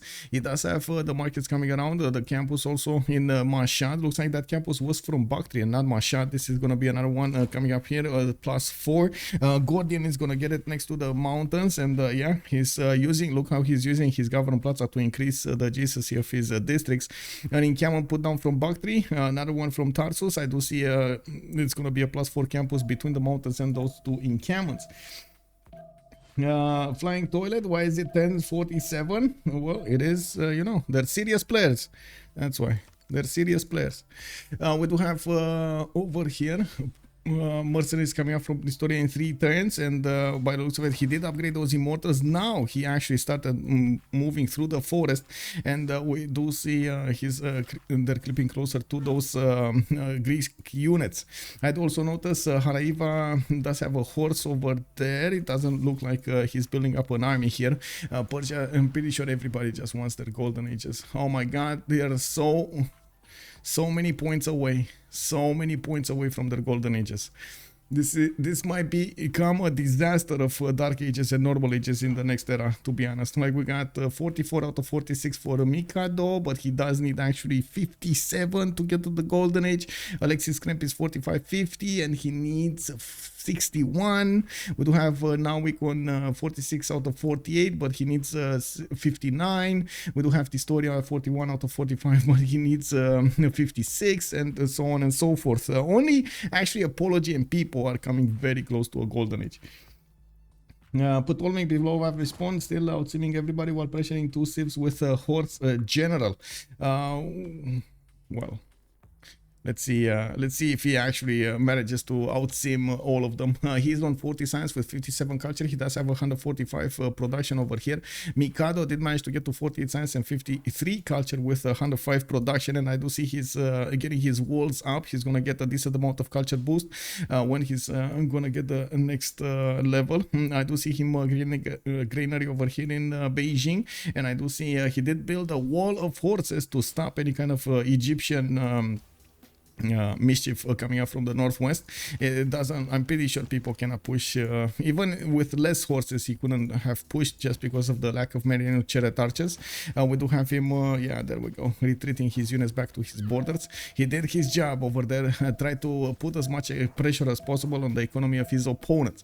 We do have Nawyk with 79 gold per turn. We do have dISTORIA on 26. Looks like on the gold per turn here, still BlackPitre is a little bit ahead. Not a lot, but a little bit ahead. We do have Apology actually about to lose an archer. I think he's gonna lose an archer, or he should lose an archer. Anyway, hello immortals, shoot down the archer. Take it down. We do have Magnus establishing in the city of Corinth, which will allow Apology's builders to actually get a 50% increase into the chops here in that city center, allowing him to actually chop out an army really quickly. He did manage to deploy 2 swordsmen, and another third one coming up from Argos, a fourth one coming up from Knossos, and as you can see, he's building up his campus count so he can actually get his science going alongside that almost 100 culture that he benefits from. He's on 94 right now. 2 points away from getting his golden age. He's getting a galley. He's gonna get it. He's gonna get a golden age.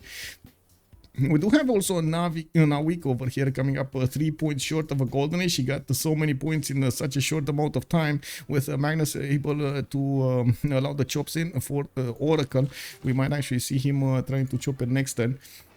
There are 3 more turns for him to actually get this going. He did manage to get Stonehenge over here with religion, Zoroastrianism, Zen meditation with Defender of the Faith. Now we do have traders coming up from Haraiva. I do see we do have settlers in Susa. Looks like we do have some horses being trained over here on the western side, while finally the grove is gonna finish in the city of Handan. Some more encampments being put down from Jiaodong. I do see coursers are gonna get upgraded in the series of Pipo. They do need the money to do that, and it does seem like he does have 180.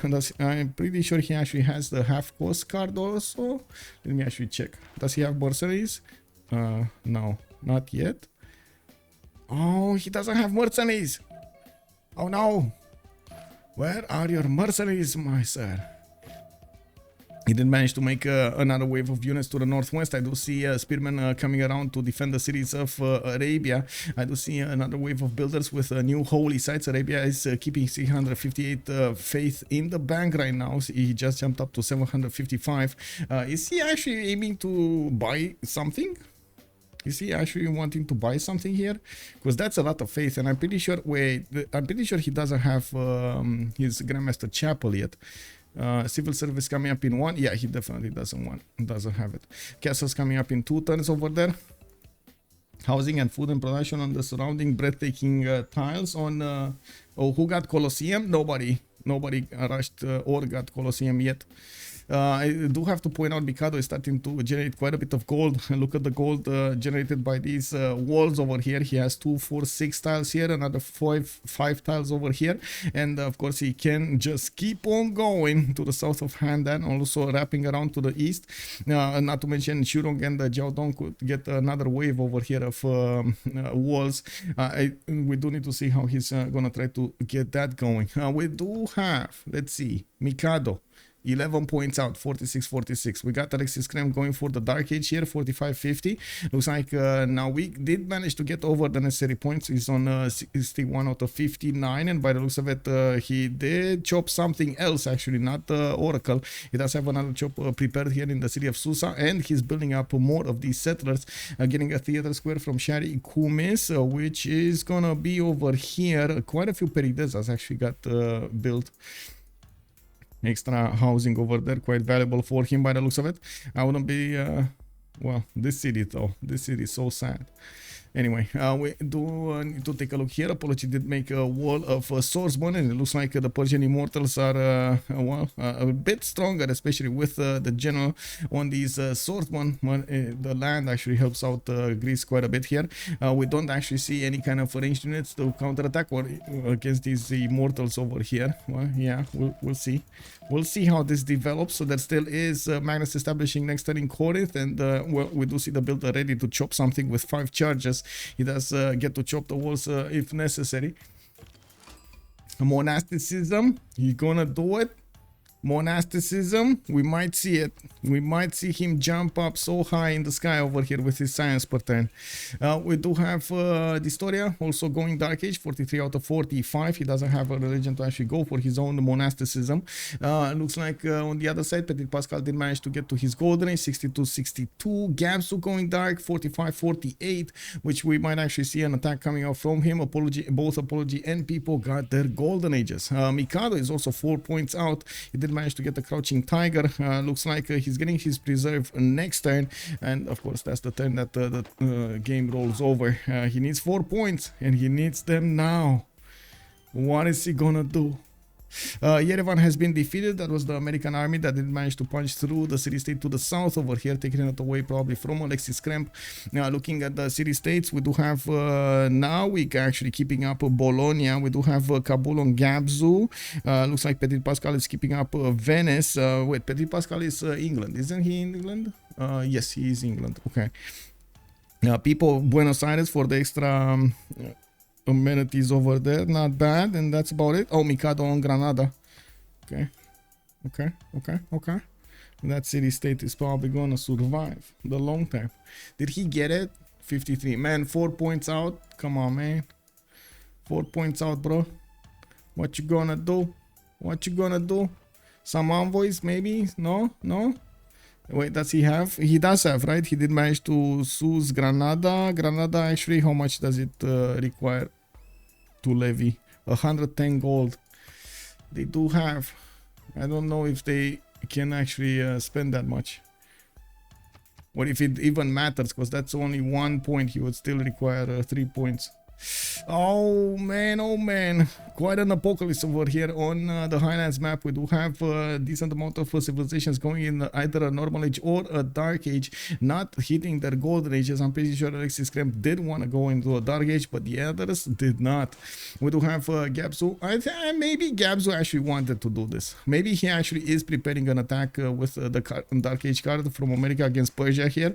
This might actually help him out breach the defenses with the Corsair attack. The Corsairs are actually quite strong. That could be good for Persia for that isolationism card. Let's actually see if this how to say dISTORIA is gonna use it. I'm very curious if he's gonna use it. So you're talking about, let's see, change policies. You're talking about this one, right? The +2 food, +2 production, countries by settlers nor settle new cities. Well, he does only have 5 cities, and I would think he would want some more here, especially in this era. He does have a decent amount of land to the north and to the north over here to settle. Unfortunately, he blocked this one, but it is what it is. East side, he's gonna creep closer to Greece. Looks like he's gonna need to fight men at arms, definitely much stronger units to handle over here. And as you can see, the men-at-arms do have a problem attacking back against those immortals. Moonsrath, good evening, sir. How are you doing? What's the point of that preserve on China? Denny Derby, hello there, sir. It's more about increasing the, oh my god, look at the beautiful tiles. Getting the food going on these tiles of Sahara El Beida. That's the point. And he's getting like, look at the beautiful tiles. This actually made this city very good. It's nice. It is very good. He waited a lot for it. He needed to get the grove in also, but man, this is good. We do have crouching tigers coming out from China to defend him from these encroaching corsairs. Looks like the corsairs do not do that much damage against the horses of China. We don't have a general yet for China. He's trying to get an encampment training projects, and I'm pretty sure he's trying to get his own castles. Looking at the tech side here, he's 1 turn away from castles, 2 turns away from mercenaries.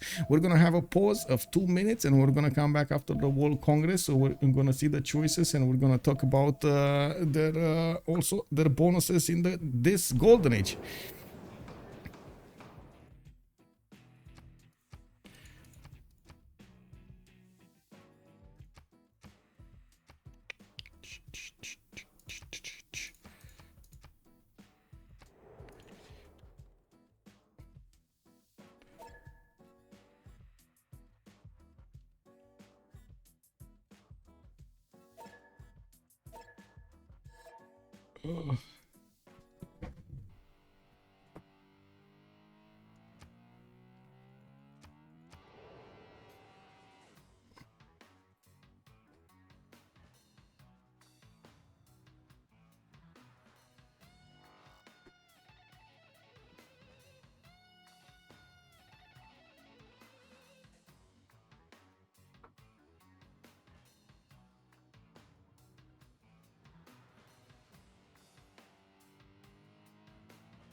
We might have a pause here of 5 minutes. Oh, Alexis Krempp is calling out for a pause next turn. I do see the culture points already arrived on these tiles with the walls. Let's actually take a quick peek over here. Oh, never mind. We got a pause. Kick. Pause mid-turn. Woo!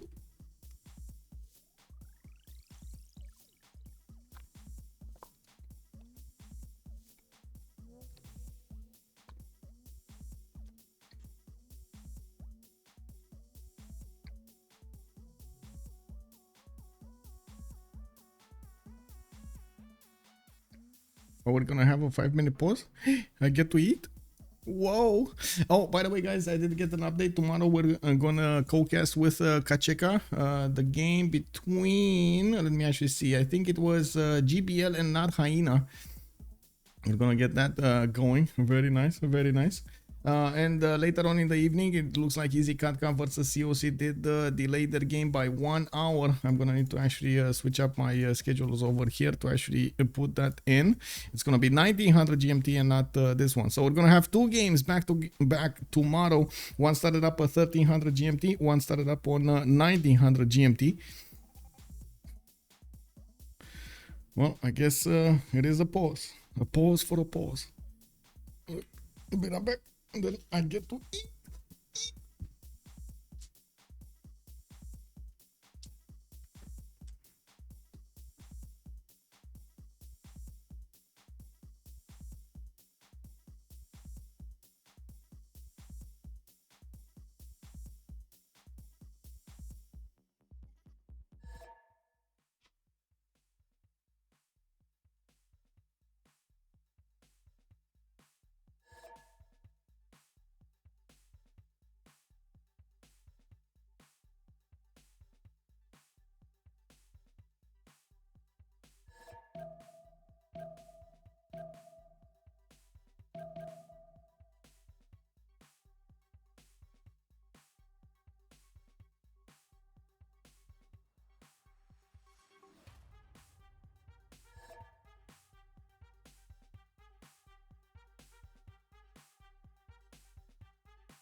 Okay, there we go. There we go. No more chat stream. Let's go. Let's go. Let's actually put the headphones in and see what's going on here. It looks like there was a Egyptian corsair settled to the south over here. By the looks of it, Mikado did go for that normal age. Unfortunately, he couldn't get to the golden, and he's still on 73 science with 65 culture. He does have 450 military, getting pushed by Egypt from the north, from the west, and from the south. We do need to see if these actually have any chances of going through. I'm pretty sure Mikado is going to get his own horses, and it's upgraded into coursers, and it's going to be fine. We do have Alexis Krempp with a Dark Age, Monumentality, and he's getting pushed by Egypt as well. Pipo is trying to go to the city of Sana. Seeing some of these coursers of Arabia on the battlefield, we do have them actually dealing 51 damage against the coursers of his opponent of 57 on the defense. And there is there are actually a lot of jobs being done over here. Alexis Krempp is buying out an army with those jobs, and we do have to see on Alexis Krempp actually what did he choose. Monasticism for the 75 science in the cities with a holy site, but minus 25 culture in all cities. We do have him with 161 and 235 culture, minus 34 gold a turn. He's actually digging quite deep in the coffers of his team over here. Now we do have some pillages also being done by Egypt, and we do need to see if he's actually going to get something else other than pillages over here, maybe a city or two. I'm actually a bit surprised he didn't prioritize to go against the city of Jeddah. His horses still have movement, some of them, and he could actually try to get to attack that city center. We do have also Nawyk coming up with a Penbashan voice golden age, 42 science with 107 culture, and Andy Reo just became VIP. Andy Rao, hello there, sir, and welcome to the VIPs. Congratulations for spending that 250,000 points. We do have to see 2, 4, 6, 8 cities coming up from Nawyk. Where to see he just got one single immortal to the east side, and of course Greece over here is getting pushed by dISTORIA, his ally, to the north. We do have horses coming around from him with his oracle half done over here in the city of Passagarde. He did not pressure anymore. 146 production coming out from his cities and a 94 gold per turn. Let's actually see what's happening here. It looks like Pipo did not actually choose to go against the city of Jeddah. He's gonna try to keep on forcing over here Arabia to get a bigger army, and it looks like he's succeeding in doing just that. We do have one of his horses actually about to go down here. If we're gonna have some pushes from Arabia, it looks like Arabia is abstaining himself, and yeah, Pipo is just going for the damage, taking out builders and deleting them. We do have a warrior from the south, and by the looks of it, the moment the city of Aden to the east is defended, while I do see the coursers are starting to attack the city of Jeddah.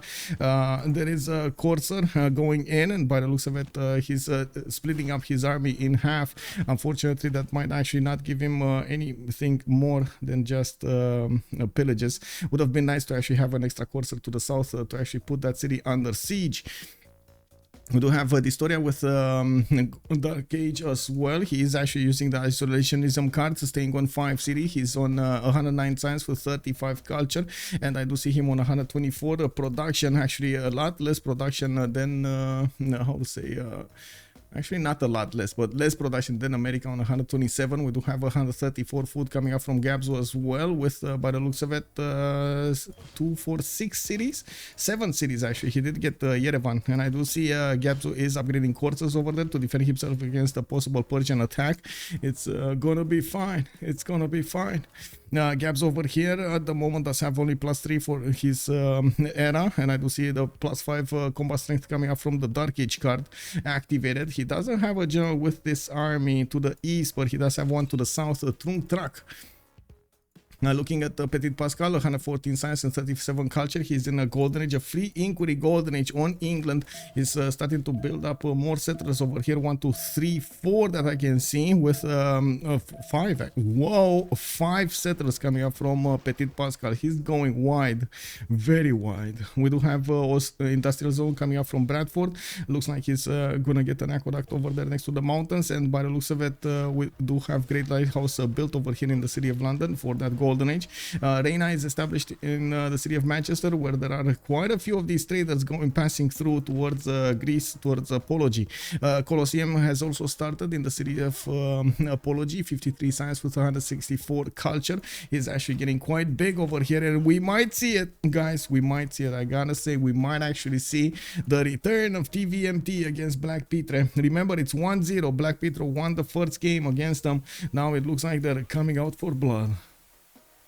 Pipo with 107 science and 64 culture is trying to go against two opponents over here, trying to attack into the city of Jeddah, which well, by the looks of it, it's gonna get another wave of heals here. We do have Alexis Krempp needing to actually fix how to say, fix this defense. We do have people getting in with the courses and trying to pillage as many tiles as he can get his hoofs on, while of course in his main cities he's trying to get a bit more science, putting down campuses, getting his universities down, getting a spy also in Iwuno, and I do see an encampment coming up from thieves. He did try to attack into China, forcing him to build up an army, but could not pressure through. Mikado did manage to put a unit on almost every tile that he has. Oh my god, that's such a big army here. And of course we do need to see their gold generation here. It looks like Ptitpascal is going crazy with the gold on 154 gold per turn. Honestly, I gotta say it now, I don't like isolationism here on Persia. If he would have had something like 8 cities, maybe, but he only has 5, and this just doesn't make sense to me. Yeah, hello Monstrath. We do have his army is actually retreating from the attack on Greece. Looks like Greece did not go crazy with his army size. He just got enough units to defend himself over there. He's also building up a spy. I do see campus research projects coming up from Sparta. We're coming very close to Isaac Newton. By the looks of it, China is on 8 great scientist points a turn. Persia is also on 8. We do have Greece on 5. We do have Egypt on 6. America on 12 points a turn. Did America get... No, it's Nawyk over there keeping Bologna on his cities. Let's see what's going on over here. America is actually pushing Persia. We got a counter-attack over here on another nation. Looks like the courses of Persia are definitely not as strong as the American units, especially with the +5 Dark Age card and Intel. Yeah, and +4 from reaching the next era. Very nice, very nice. We do need to see him. Okay, Mikado's gonna get printing. Now we going for castles. He got his mercenaries. He upgraded a few courses of his own. Not enough though. To be fair, there aren't that many courses from America, but they will benefit from the road that got created between Persia city of Mazak and Yerevan. It's yeah, it was done. It was finished. It was finished. There's a direct route over here. He has 2, 4, 6, 7 units to use against his opponent. This time both Persian empires are on the same side. Yes. We actually seen during this week like 3 games or something like that with Persians on different sides. Now we gotta see it on the same side.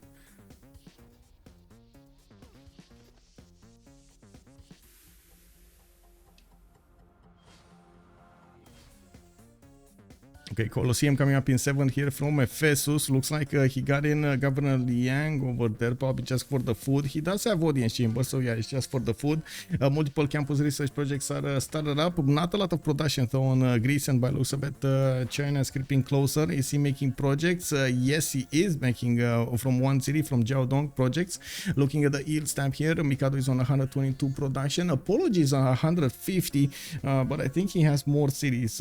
China is on 246. While we do have Greece on 246. No, he's actually on the same amount of cities. Okay. More production on Apology then. Now we do have him with a lot of culture on 168. He does need to balance out that science with the culture, and I'm pretty sure that's one of the reasons he actually wants that amazing Newton, getting these projects as quickly as possible. We do need to see if it's gonna be enough though. Greece is only on 5 points a turn here. We do need to also take a look at the attack coming up from Pipo. Yeah, he's gonna take a city. Is he? Actually, wait. No. Kek. He's not gonna take a city, a single city. If he only attacked the city of Jeddah from the beginning, he would have managed to deal the damage there. It looks like the Egyptian coursers just don't have enough strength to take that city anymore. There's another courser available to attack. Arabia did manage to get a general for his own units, getting his madrasas in multiple cities while he's rebuilding his holy sites in the ones that got pillaged. Now we do have him getting attacked also in the city of Aden with the pikeman. He's probably gonna get to defend himself properly over here, and I do see he's probably gonna chop another pikeman over there as well. So it looks like Egypt over here has a lot of problems.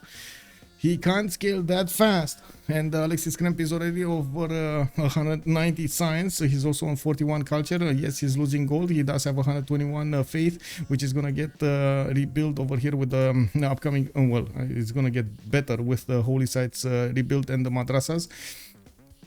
What is this? Oh, consulate. Okay. There's a lot of gold generation being done over here by Ptitpascal. He did manage to improve most of his styles, getting campuses in his other cities for the extra science. He did choose to go free inquiry in this era, and by the looks of it, he's also trying to get campus research projects. Is anybody taking it? America is very close. He's one project away, actually. He's getting so many points. Universities started up from 3 cities. Looks like, wait a second, isn't he? Oh my god, he's not gonna get it. He's not gonna. Isn't Greece on 1 turn away from finishing 2 projects? Yes. Does is he gonna get enough? Yes, he is gonna get enough. Oh my god. Okay. No, I guess they're allies, so Gabzou just didn't want to make an extra project or something. We do have him attacking his opponent over here. Looks like Nawyk did manage to get quite a few courses on his side, and I do see he's building up spearmen for the defense. It does look like Gabzou is waiting for the last moves of the turn here, starting to double shot these courses. This is gonna get crazy really fast here. He couldn't get the other moves going. He could have definitely hurt another wave of courses if he wanted to, and I'm pretty sure we're gonna see some more victims here on the battlefield. Looks like Pipo did get pushed back from Jeddah. The city is half HP and is still holding strong. We do have Alexis Krempp finishing up those tiles over there. And in the scientist screen, we do have Apology getting Isaac Newton. Universities will provide him the +2 science, and I do see he's gonna get a free library and university in his district. Well, we're gonna see where he's gonna put it. Probably over here, to be honest. This is like devoid of any like libraries and or maybe Corinth. Yeah, Corinth also makes sense because he doesn't have a lot of production in Corinth, so why not? We do have him getting a harbor in Sparta. I do have to point out he's on 63 gold a turn. Not bad, especially well, he's in a Penbash envoy, so he's getting this gold per turn from each of his cities. Districts. Looking at how dISTORIA is developing his empire over here, unfortunately, isolationism doesn't actually look to help him at all. He's on 133 production with 120 food. Looks like Apology did jump up to 160 and 104. Not to mention he does have 159 culture with 69 science. I do notice at the moment dISTORIA is pushing, or I should say keeping back these American courses, especially without the general points. It does look like the courses cannot handle the strength of the knights over there. I do notice America might actually get the city of Mazaka if that city is not going to get to chop, and I gotta say I'm very curious if Gabzou is actually going to go for the kill or he's going to wait for something miraculous to happen against the units. Man, go for the kill, go for the city, man. That's what you need to take the city. These units cannot attack at all against the American units. There's like no chance of them attacking into him. I'm pretty sure he also notices this. Let's see the last moves. Come on. This one here. This one here. And bam, you hit the secret. Oh my god, he's going for the units. Oh no. That city is just gonna get to build walls. Oh no. I'm pretty sure double slamming with these courses would have done the trick, but I guess yeah, it's not happening. And a privateer. Oh my god, he's going around the city. Okay. I guess this is pillage squad, not death squad against the cities. Okay, sure. Yeah, you can do that if you want. You do have universities coming out from Changsha, Jiaodong. I do see Mikado about to hit that 100 science mark on 91 and 74. Next to Pipo's 154 and 67. Looks like, of course, with multiple universities coming out from the cities of Pipo, he's gonna get quite a few bonus points. But next to him, Alexis Krempp to the northwest is very big. Pipo did choose to go for a free inquiry golden age, so he's getting the extra science coming out from all of these commercials. Has quite a few good ones. I do see a plus 8 over here, a plus 10 over here in his capital city, while he did manage to get another plus 8. Is it? Yeah, it should be a plus. No, it's a plus 4. Oh, kick. Oh, no river. Never mind. It's on the other side. Yeah, that's what it was missing over there. This one has a river, so it's plus 8. Okay, now we do have to take a look. Oh, Bribero1 wiki just followed. Bribero1 wiki. Thank you so much for the follow, sir. Oh my god, that actually reminds me of the name from Transformers, you know, with Wiki. Bad Temenanki from Egypt? Why do you say Bad Temenanki? Look at that Temenanki, bro. 1, 2, 3, 4, 5, 6 tiles, and of course the march tiles are gonna give you some extra bonuses. It is what it is, you know. You get so many points over here. We do need to see also how Arabia is gonna try to follow this up, if he's gonna try to get more simming done, or try to go against his opponent to try to pressure over here the lands of Egypt. Pipo doesn't actually have a standing army at the moment. He will need to rebuild it while he's getting the troops ready to the southeast, actually, not to the northwest. Floodplains are too less in too few. Yeah, I was actually thinking about that at the beginning of the game, but it looks like well, he did it. He did it anyway, and looks like he also has thieves over here for a few more floodplains and marsh tile. No marsh. Those are just rice tiles. Over here in Mendes, he does have a few more marsh tiles, so makes this land a little bit better. I guess it's not the biggest Temenaki that we've seen, but it's not bad. We did see a preserve though. This is quite nice. This is very nice actually. Yeah, I gotta say, I'm very surprised, and I'm I'll say. I'm very surprised about the choices of Gabzou over here. He could have had it, man. He could have had the city of Mazaka in his grasp. He is now going against the Persian spearmen, and by the looks of it, Persia should actually get to... Wait, whoa. Nawyk actually going for printing, and he doesn't have military tactics. Oh no, he can't upgrade the spearmen into... pikemen. That's gonna be a problem. We do see Gabzou does have a few upgrades on his units, while he's gonna get to keep on pressuring his opponent here to force him to build an army. We do have a wave of knights coming up from the city of Rey, from Susa, and Haraiva to the east side. I do see a course also put into production here from Passagarde. In the merchant screen, we do have actually, let me see who got the big ones. I do see Marco Polo did get recruited by Nawyk. We do have also Ibn Fadlan recruited by Egypt, and the first one actually got recruited by Nawyk as well. So 2 on Nawyk, 1 on Egypt. Very nice. We do have 2 on one team, 1 on the other team. Now looks like also Ibn Khaldun did get picked up by China. That's the happy scientist, as the players like to call it. Non-food yields benefits of happiness in your empire by 40%. We do have also an attack from Apology in the city of Hagmatana. That city is going to get walls. And the one big question I have is a cat somewhere. A cat? Hello? Do they know about a cat? Who knows? Just me? Oh my god, nobody knows about the cat? Yeah, nobody knows about the cat. That's a bit unfortunate. I'm pretty sure Apology would have needed it right now to attack into Hagmatana. A cat would have been amazing in this attack. It does give you the median anti-cav units. The attacks do full damage against the city's walls.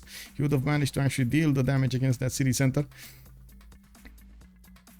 Anyway, we do have a counter-attack here. Persia is going to try to push Apology. He's going to try to force him to upgrade more units and build more units and maybe chop some from the city of Corinth. We will need to see if he's going to be successful. I do notice there's no more general. Where is his general?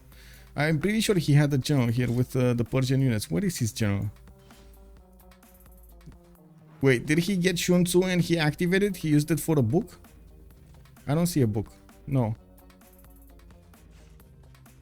Is it just me? Oh, I see where's the general. In the city of Bukhara, which is going down. The knights just don't do enough damage here. Okay. So that city's going down. This course does have a promotion. It's all up to the first moves to see who's actually going to get the attack going. It will be either dISTORIA taking down a courser or the courser surviving, getting his promotion. America was a little too greedy. Yeah, getting distracted again. I know, right? He saw cookies, man. He saw cookies and he made a left turn. Why does nobody build a siege tower? Like a lot of the times we actually see siege towers with the players, but not all of the times. The catapults are just much better overall. They do get promotions. Siege tower doesn't work with horse units. That also, but I think he's referring to this attack with apologies, men at Arm Corps. Kurt, hello there, sir. Too slow to push with, I guess. That's also true. That's also true. Yeah, we do have spies coming in from Apology. He's gonna finish his Colosseum in 2 turns. Looks like there is a settler coming up over here, going to the north.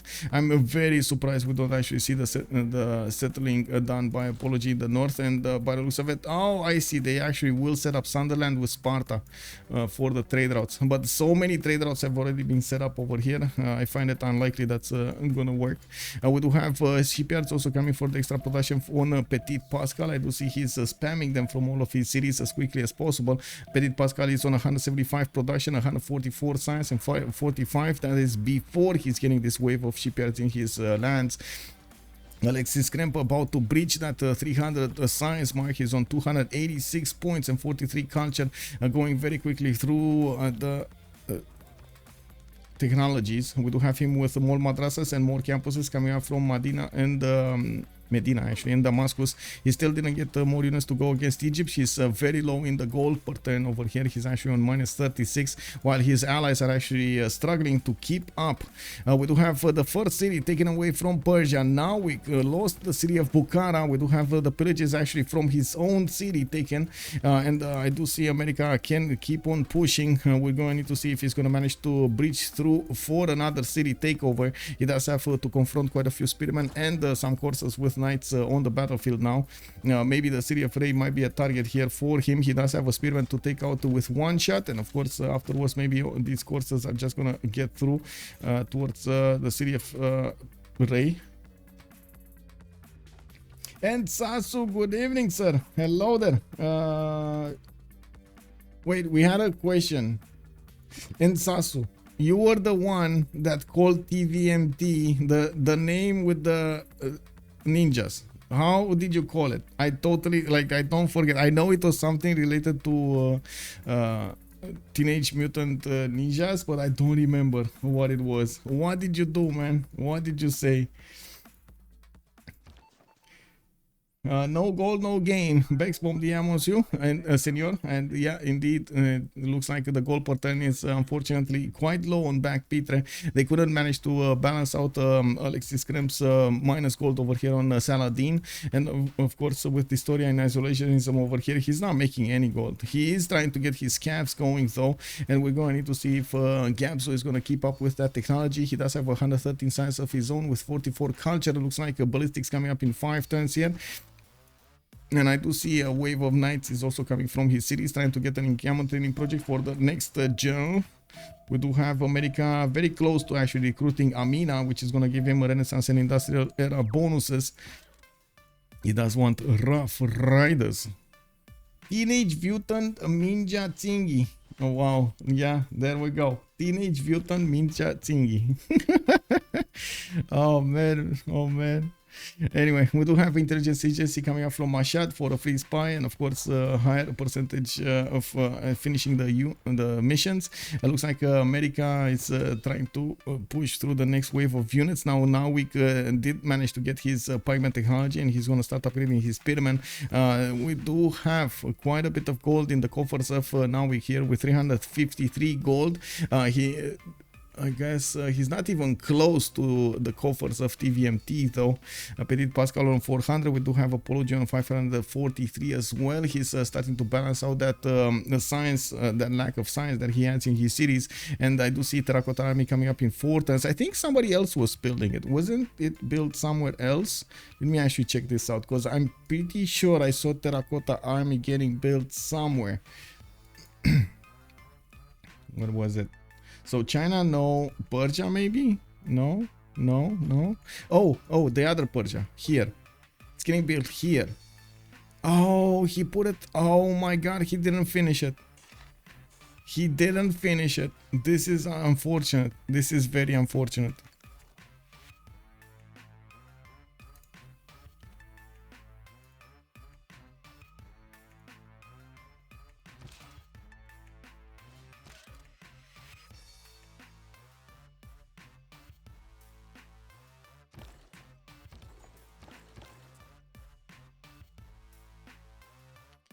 Probably waiting for the spy. Let's see, 410s here. Does he have a chop? Does Apology have a chop? He has a few chops over here. 1, 2, 2, maybe 3 if he chops the coffee. I don't think he's gonna chop the coffee though. Getting more science from his universities. I do see that he's building up his trader count here now that he has somebody to trade to. I'm pretty sure he wants to get some extra gold in. And we do have Pipo also trying to keep up with his allies here, to his opponents, with so much science on Arabia to his northwest and a decent amount on Mikado to the southeast. He is gonna have problems in the total tab. We do have him with a decent amount of advantage against Mikado, but I gotta say it's not that big to make a difference. Mikado did not use his gold to actually upgrade a lot of units here. Actually has 0 coursers. He did manage to get a single knight out to the northeast to defend himself against a possible attack from America, and that's about it. We do have intelligence agency also coming up from Beijing, and we do need to see if he's gonna manage to first of all defend himself against the units that are coming up from Egypt, and second of all get to the late game with Pipo's free inquiry golden age. Well, he's benefiting from a lot of science from his commercials. That is gonna go away, and Mikado does have this natural science generation of 135. Very nice, very nice. Looks like Gabzou did manage to take over that city, but cannot push any more against the units of Persia. By the looks of it, Persia did manage to get enough of them to stop any kind of attack from America. Well, we're going to see if Gabzou is actually going to go back and take back Yerevan over here to upgrade his units into calves, or he's just going to stay there. We do have Mikado discovering military science in 110, which is going to allow him to upgrade all of these horses into calves. He does have the upgrade button for the horses, but again, they did not spend the gold, nor do they have a lot of gold. In the gold per 10, we do have Mikado with 62. We do have Nawyk on 85. Alexis Krempp is losing 31, and then dISTORIA is also on -2. Okay, Terracotta Army finishing up here in Tarsus in 110. Okay, he's gonna finish it. So he got the spy, and he's gonna get Terracotta Army. He's gonna try to get a level 2 spy into America. Also, it's easy. What I don't know what it is. 0815. Hello there, sir. 5,000 points on TVMT. Let's go. Yeah, let's go. Wait, prediction submission closed. Oh, it was actually quite close. TVMT 48%, BlackPitre 52%. Zizi is like that kid's way. Oh, I see, Seb. Okay, where did you see that though? Why are you talking about this? Oh, anyway, why are you talking about that? Anyway, it is what it is. Maybe let's not talk about that one. How many cities on England? Ooh, too many. It's 13 cities, man. Ptitpascal got 13 cities. Does he actually have some? Oh my god, man, this guy is gonna go crazy. I know he might actually have a few problems with amenities here. He's probably gonna be content instead of ecstatic, but he does need. Oh my god, look at that. Liverpool is already -3, and he's not worrying. -3 over here, 0, 0, 0, -3 over there. Yeah, that's quite a bit of a problem. He did manage to build the pyramids for an extra builder charge and the free builder, and we do see him getting all of these animals because he's one of the few ones that actually has harbors in the game. Him and Persia and Greece, I guess, all 3 of them, but he's making the most points, getting new universities up, and I would really suggest him getting some entertainment complexes to fix that amenity problem. It's gonna get bigger in the next part of the game. He does have the most production in the game with 255 points, 132 science and 54 culture, 266 gold. While he is building up more shipyards, he still did not get to industrialization. Next turn he's gonna get industrialization, and he's gonna be able to actually put the factories with the coal power plants in his industrial zones. Not to mention he's gonna get 1 extra point of production on each of these improved mines. That's gonna be very big. Very big. He did settle on another continent over here, the city of Brighton, and I do see he doesn't actually have an extra one. That does give him an extra trade route capacity, which is very nice for England, and a free melee unit, because why not? He's gonna get a Royal Navy dock there in 15 turns, and I do see he did get the builder already to work over here on some chops. What's the culture count here? We do have, let me actually take a quick peek over here on the culture screen. 74 tourism a turn for apology, while Nawyk is probably defending this with 134 internals. 134, I should say, passive culture. Where is he? 52? No, he's on 40. Okay, yeah, I guess he is. He is with Mikado over there. Both of them are on 40.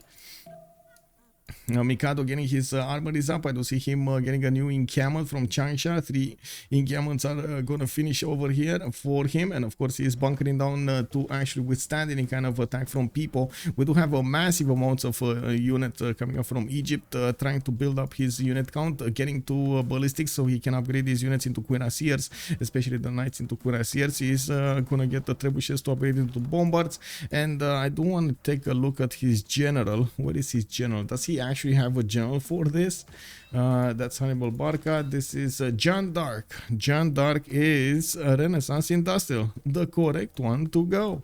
Now we do have a few units from Arabia also getting to the city of Nasca to the south. I do see him putting down a few stables here, and looks like at the moment he's jumping up to 200 faith a turn, 320 science, and 48 culture. That Dark Age is going to finish in 5 turns, and yeah, that he's going to need to choose something else. He's going to drop quite a bit in the science.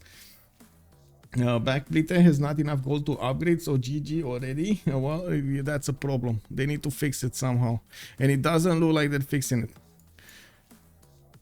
We do have a wave of American units getting ready in the city of Philadelphia. They do have gold to upgrade if they need to. Gabzou is losing 48 gold per turn, but that's just a drop in the bucket for how much gold the TVMT is making. Apology 145, we got Ptitpascal on 349, people on -7, but it is what it is. Rough Riders are also coming out hard built, hard trained over here from a lot of cities of America.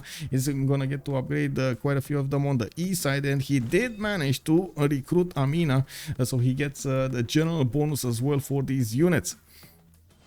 I don't want to see a single one to see the damage. I'm pretty sure it's stronger than the Knight of dISTORIA. dISTORIA did go for military science. He didn't go, so even though he has a lot of pre-builds with knights, he actually went for the other technology, and now he's going to be 2 turns away from ballistics. Okay, it's fine. He's going to get it in a correct amount of time. One quick question here: is Gabzou actually going to get nationalism? Looks like it's very hard to get there. Humanism coming up in 1. He only has 44 culture a turn. Doesn't seem like that's gonna happen. What did Gabzou pick over here? Twilight Valor and okay, no other. Okay, makes sense. Only one Dark Age card, right?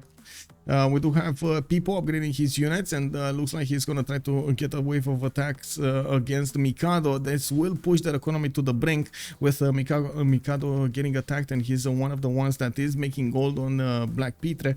This is gonna be impactful on their overall game. We do have one single cuirassier appearing in the face of Mikado's troops, field cannons right behind them, with of course a wave of bombards. There are a significant amount of units. John Dark also appeared on the scene in the city of Akhenaten, while yes, we do have Mikado upgrading his units. We're gonna see the damage counters. Looks like the cuirassiers, that's actually without the general points, the cuirassiers can push through this. Triple slamming, quadruple slamming over there, especially with the support help of the field cannon behind them. That's what's gonna tilt this war advantage towards people. We do need to see if America is going to get this attack going. I do see one Rough Rider appearing over here. 89 damage against the Knights, 65. That is a problem. That is a problem. Let's see if they do give him the gold to upgrade. It looks like he's waiting for the wave of Rough Riders to actually come out from his cities. That one single Rough Rider upgrader did increase his city's defense though to 60, so still is doing something.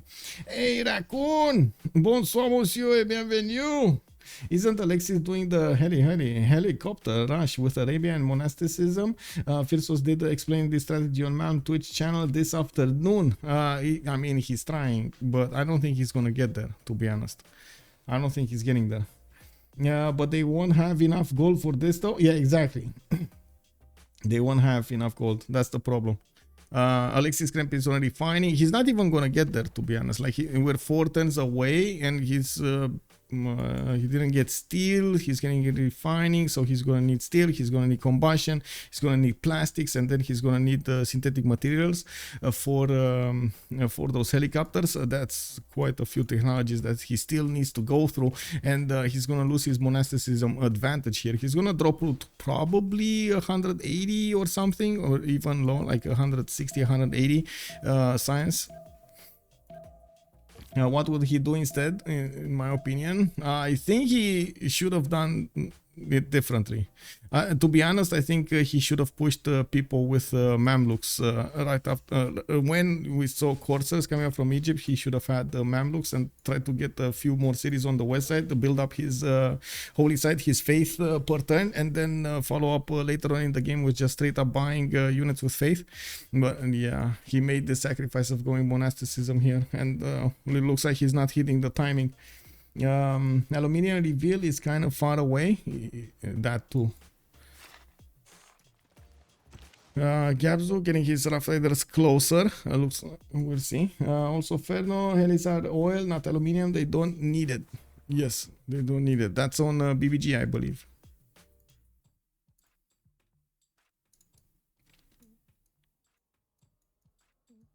Oh, looks like Hagmatana did get pillaged, but got pushed back. Apology could not breach the defenses. I gotta point out, this is Gorgo. Late game Gorgo is well known for his fascism timing with, I would say, very, very good tank attacks coming out. And if his allies, his opponents are not going to get to scale and make that gold, he's going to have a significant advantage against his opponent. Also, why does Kublai seem so bad? I mean, he didn't have the best land. He did make the most out of it, and by the looks of it, he did stop getting cities. I think that's his major issue over here. He could have actually gotten 2 more cities, at least to the north of Changsha and to the west of Jiaodong, while he could have put a non-freshwater city to the north of that city, Handan. Yeah, it is what it is, man. He does have 161 science with 88 culture. He is actually, I gotta say, in the next era, he's actually gonna be over Pipo. So Pipo, amazing spawn over here. Kublai China with a normal age is actually going to overtake him. We do need to see, of course, the army size of Pipo over here is gonna, if he's gonna get to breach the defenses of China. We do have multiple field cannons getting upgraded from both sides, and they're gonna start chewing down through each other's units. And we do see walls coming up from Changsha and Jiaodong to help out with the defense, and of course, we do have some bombards coming up from Egypt to attack into them. TVMT looks really good, yes. Also, been a while since I had to reach helicopter and modern level units for a game of Civ. Yeah, it is what it is. Now we do have builders from Shari Kumis. I do see we do have the retreat of the Macon Corsair back in his territory, while I do see Gabzou is still not upgrading all of his units. He does have a lot of gold from his allies, but I'm pretty sure he's just waiting for the hard building of these Rav Riders from his other cities to actually start an attack. What is going on over here? Okay, more units coming up from Pipo. Pipo is actually losing quite a bit of gold. He's very concerned about anything that Arabia can put against him. And we do have Grandmaster Chapel very late in the game, 2 turns away from finishing on turn 70. This is, well, 2 turns away from getting the next era. I do see madrasas coming out from his cities to the southwest, Medina, and, well, Arabia is still on 2, 4, 6, 7 cities here. Not a bad number, definitely could have been bigger. Usually on the Highlands map, we see the players go at least 10 cities. So I'm very surprised we see them on this amount of cities. Is this the standard Pangea? No, it's Pangea kick. You know what I mean? Yeah. Standard Highlands. For a second there, man. For a second. This is, I think, the most action we've seen in a Highlands map, standard size, in a very long time. Usually the players just poke a little bit at each other, but they don't actually go full in with units until like helicopters or stuff like that. Tanks, artilleries, helicopters, planes, jet bombers, like all of those shebangs. And we do have workshops coming in from Apology. He's managing to start to recruit these musicians. He does have 6 great musician points a turn with 8 great artists. It looks like Greece does have also 13 great writer points a turn. He's chewing through these quite quickly. Egypt is only on 2 points, China on 2 points, Persia is on 1, and of course I'm pretty sure almost all of them will be recruited over here by Apology. He's getting a lot of bonuses from that. 131 science with 262 culture. We do have him getting significant stats for the next era. He's gonna need the production though. He's on 250, while Ptitpascal didn't jump up to 520. Wait, is he actually making... He's making as much as 3 players from BlackPitre combined? Oh, almost. Not really, but almost. Feed the wall doesn't conflict with Jesuit. Actually, I don't know. It's not even Age of Steam. Yeah, it's not even Age of Steam, man. It's his Ptitpascal. I think he should rename himself to Grand Pascal. You know, this is definitely not Petit. This is Grand. Big, Colossus, you know, Grand. Well, we do have James of St. George over here. A coal power plant started up from London. I do see the first one did get up over there from Liverpool. We do need to see what is he gonna actually charge for. He's going for machinery back on the bottom 3 here. Roman capitalism coming up in 1. Mausoleum of Halicarnassus was getting built in Manchester. I'm pretty sure he actually wants the golden age, but... Oh, he did get it. 102. Oh my god, he chained these golden ages. Mikado is actually gonna go for a golden age of his own. Alexis Krempp is going for heroic. We do have Nawyk going dark. dISTORIA actually going heroic as well. Now we do see the Rough Riders appearing next to the units of Persia, and at the moment it looks like Gabzou is not actually well, getting a clump of units to go against his opponent. We're going to need to see when that happens. Ptitpascal on golden. We do have Gabzou 1 point away from getting his heroic. It doesn't look like he's going to need to levy a city-state or a piece of city-state if he can. Gabzou does have Kabul, and wait, it costs him 460 gold to get this. Oh, that's expensive. Oh man, does he have any other? No, Gabzou. I mean, I know that Gabzou likes gold, man, but these city-states are just taking that gold away from him. This is so disrespectful, man, from the city-states. Anyway, Apology on Golden Age. We do have Pipo going dark, 83 out of 92. And I do see a city over here. Xi'an finally got settled in that placement. I was thinking from the beginning that there needs to be a city. I thought actually Nawyk is going to get a city here for him. It looks like Xi'an did get placed by China, and he's getting that Reina assigned. Okay, let's see what's happening over here. Looks like there's a need for a lot more field cannons if he actually wants to survive this. We'll see. Next stage started. Cuirassier Corps got the promotion over there. It looks like the first bombard shots are coming in to lob those shots against these encampments. We got the war raging on the Chinese borders. Monasticism debuff is not flat, it's a percentage. Let's actually take a look at Alexis Krempp. He's down to 216 science and 63 culture. He does have 233 faith in per turn with 140 production. Okay, so a little bit more than we predicted over here. Not by much, but still a little bit more. We do have Mikado 162 science and 83 culture. Now he's gonna get his golden age. He reformed the golden age for the extra gold. Nawyk dark age, dISTORIA heroic age. He's gonna need to get some externals going, and by the looks of it, he's getting pressured quite hard by Rough Riders of America. Now these Rough Riders don't benefit anymore from the +5 Dark Age card, and by the looks of it, they're 84 against the Cuirassiers, 89. That is in the Governor Victor City. That gives all of these units defending on Persia an extra +3. We will have a pause in 1 minute, and we're gonna come back right after the Congress. Faith Harbor. Oh, 100% production towards Harbor. Okay, and the 100% faith cost. They totally nullified how do you call it? I totally forgot about this. Arabia. They totally nullified Arabia in the previous era. That's no surprise. Saladin did not want to go and build his Grandmaster Chapel. It was useless production over there, I gotta say. Do have Gabzou, Heroic Age of his own, Apology, Reform the Coinage. We got people on Dark Age, Ptitpascal, Reform the Coinage. We do have whoa. 578 gold per turn from Ptitpascal. Man, I think now they're regretting actually getting naval civ. To be honest, I think they're regretting not getting a naval civ. Even Coral was better because of the culture penalty of monasticism. Hello there, Ben. How are you doing, sir? Okay, let's get this going. His turn. We do have bridge dam. No dams have got built.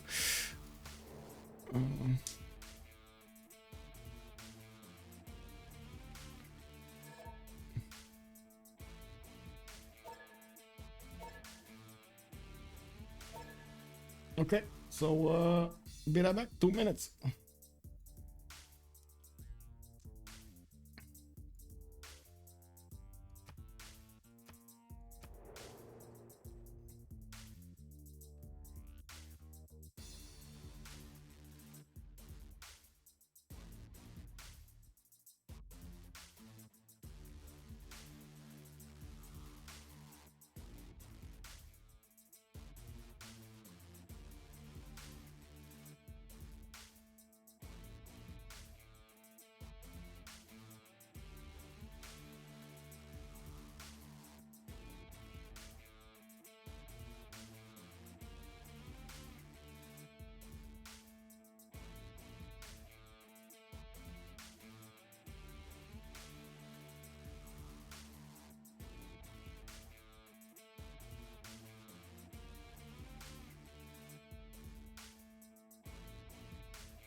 Whoa, we're getting there.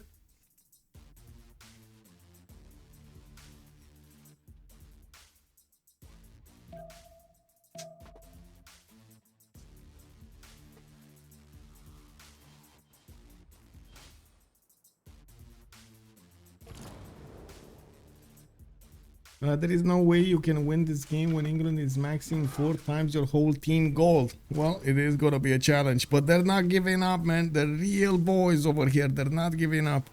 We do have by the looks of it also 3,000 faith in the bank for Saladin. He's getting combustion in 1 turn and he's gonna try to buy out as many units as possible to go against Egypt. Pipo is actually quite slow to actually get to his wait, does he have, is he gonna get oil? Does he have oil? He has 1 oil tile over here. He's trying to get his military academies up for more oil, but he's gonna have at least a few tanks. It's fine. Mikado is also getting refining and he's gonna try to get the oil for Arabia to try to push against Egypt. We do see over here China is still holding strong on his borders. Looks like he did upgrade these units. Now the Cavs are holding strong against the cuirassier corps of his opponent, and it doesn't seem like people can actually breach the defenses. China did very well to actually get to this level, and now we're going to need to see if he's going to follow this up. We do have him on 159 science, a bit more than Pipo. He was on 139 with 82 culture 10 for Mikado and 71 on Pipo. In the World Congress screen, it's at Orthodoxy got condemned. We do have siphon funds unavailable, and Apology gained the 2 Diplo points. Looking at the screen over here, in the Diplo screen, we do have Apology on 9 out of 20 points. Oh wow. Statue is getting built.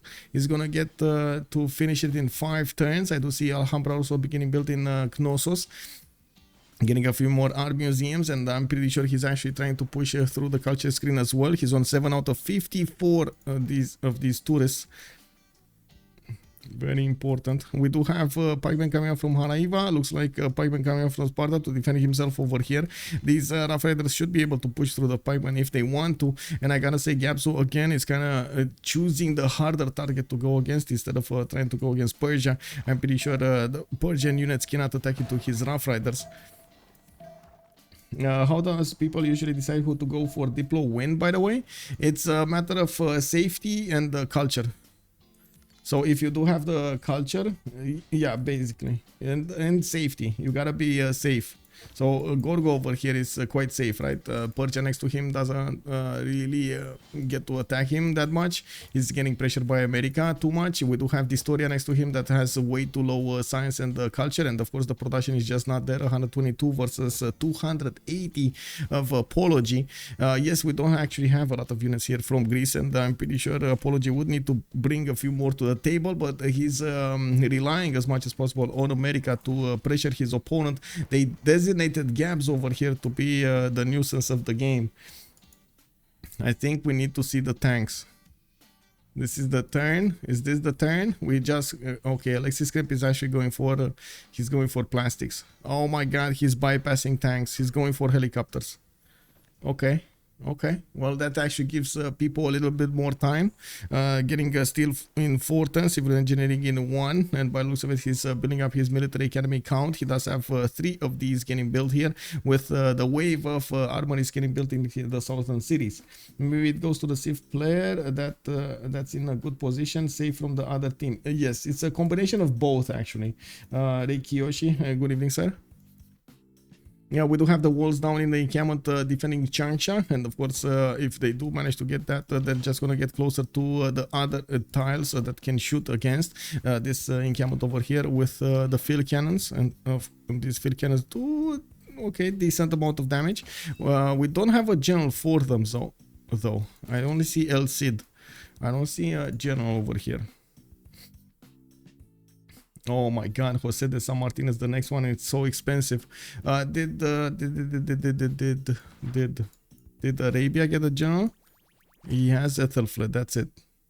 Well, I guess he's gonna get to do quite a few projects. Okay. dISTORIA nationalism in 4. I do see steel walls coming up in 2 turns over here, still on 5 cities. His economy is not there, only on 7 points a turn. Well, I gotta say Alexis Krempp maybe wanna push with helicopters. Well, he's gonna need to go for a pillage economy if he actually wants to break his opponent and keep stable in his economy so his units don't disband. We do have a decent amount of chance for him to do that, and by the looks of it, Pipo is gonna try to push before the pushes. He's gonna get pushed back. Not bad actually, not bad as a strategy, and there's no general for this Cav Corps, so they're not gonna be as fast as he would want. It doesn't look like Mikado is gonna fall here. I'm pretty sure Mikado did get exactly what he needed to do. We got the Rough Riders also coming towards Handan from the northeast, and by the looks of it, they can actually push through the cities of Persia if they want to. This privateer over here is not gonna do that much damage against the Rough Riders. He would have done enough against the Courses, not the Rough Riders. Now we do have a few Cavs also. Cuirassier showing up for the defense of Handan with the walls coming up in 2 turns. Looks like Gabzou unfortunately was a bit too late on this. He got pushed back from the cities of Persia, and now of course dISTORIA. Well, to be honest, dISTORIA got hit in the perfect city. He got hit exactly at the victor city. If he would have got hit in Bakhtri, totally different scenario. Now we do have the Rough Riders not doing enough damage against even the pike and shots of Persia, and of course we do see that Persia did manage to build quite a few of them over here to defend himself, getting new ones on the table, and I'm pretty sure he's gonna get to nationalism soon if he didn't get it already. I don't see the points though. Oh, he does have it. He does have nationalism already. I do see the form core button. Apology 3 turns out from getting Statue of Liberty, getting a lot of writers, and I don't know what Nawyk is saying. Come on. Oh, okay. Why do you block? Okay.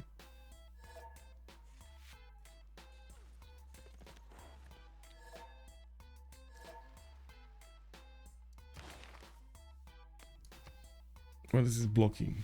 What is he blocking?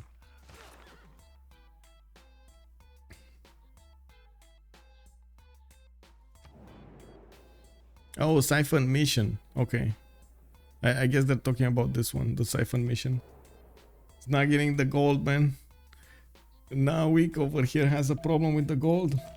Usually you have a chance to full kill a player. You can go for deploy win conditions since you guaranteed win congress with a player extra. Yes, indeed. Rough Riders sneaking behind Mikado. He's gonna lose a city, baby. Behind Mikado? Oh, over here? Well, yeah, they're trying, but I don't think he's gonna lose a single city, to be honest. He just got steel walls.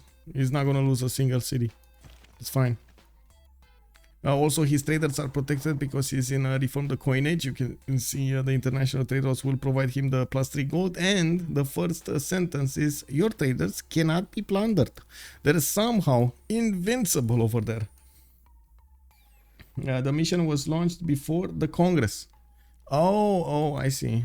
So he didn't get stopped. That's what they're saying.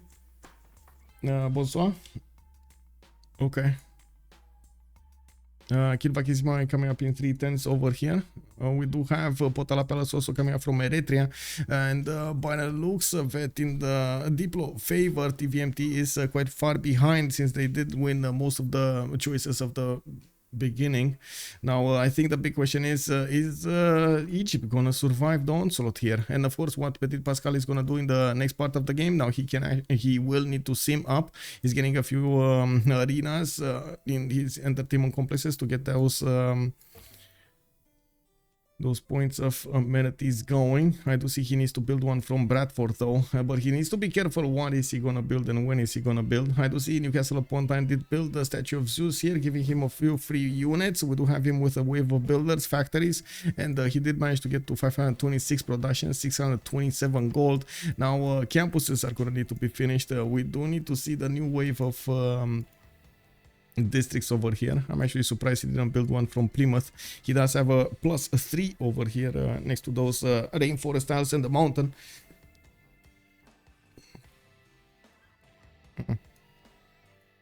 Oh well, another campus here. That's not it. That's a +2 over here. Okay, it's the one to the south. Man, he's just buying out everything. Doesn't need to worry. Great library coming out from Sheffield, but he actually put it away to actually get a builder. Interesting. Okay. Well, I mean, that land does need a little bit of love. I gotta say, it's 7 pop and it's working like 3 tiles.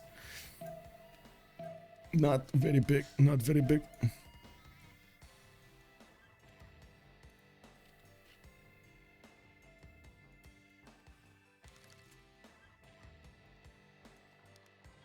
Okay. Armor is coming around from multiple cities of Persia. Now he's pushing back against America. He does have, he doesn't actually do a lot of damage against these rough riders, but he does have a decent amount of units. And by the looks of it, there are some counterattacks. I think 2 rough riders will die here. Now we do need to see if Gabzou is actually going to have enough production to replace these rough riders that he is missing. Alexis Krempp is 4 turns away from getting synthetic materials, 5 turns away from getting nationalism, and I do see him building up his military academy count. He did manage to get 3 tanks going, and the Cav cores are a bit too much for these tanks. By the looks of it, he can attack the knights, no problem. Cav cores, totally different issue.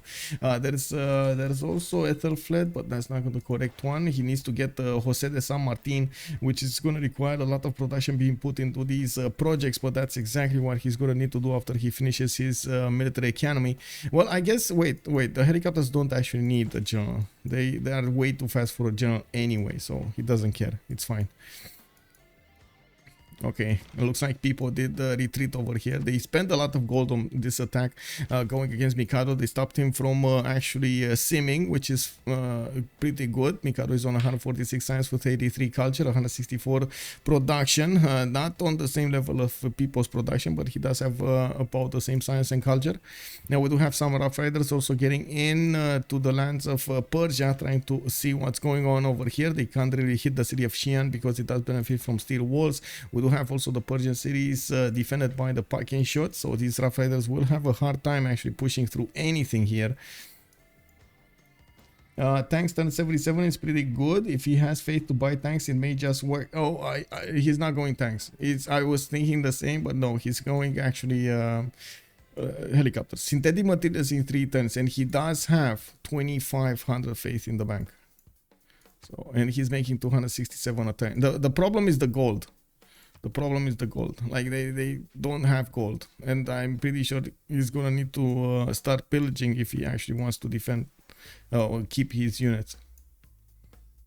Somebody needs to get the gold, and they can't. Like there's no way they can get the gold here. There's a little attack, petite attack going against Samatana here. Greece is trying to do some pressure on Persia, force him to get an army on the east side as well on the west side. This must be so annoying to Nawyk, by the way. We're getting pressured so much. Statue of Liberty is gonna finish. We do have Potala Palace finishing up in 8 turns also, 7 turns now. What, 11 turns?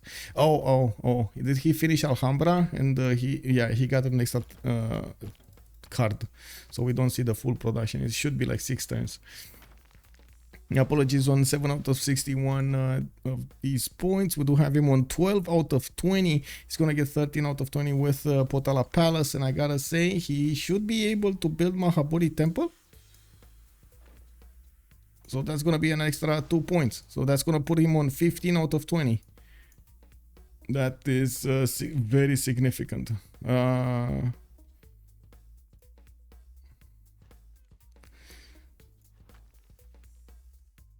I don't think anybody got Mahabodhi Temple. Let me actually check. So the only one that could have gotten it was Arabia, and he didn't get it. No, he didn't have time for it.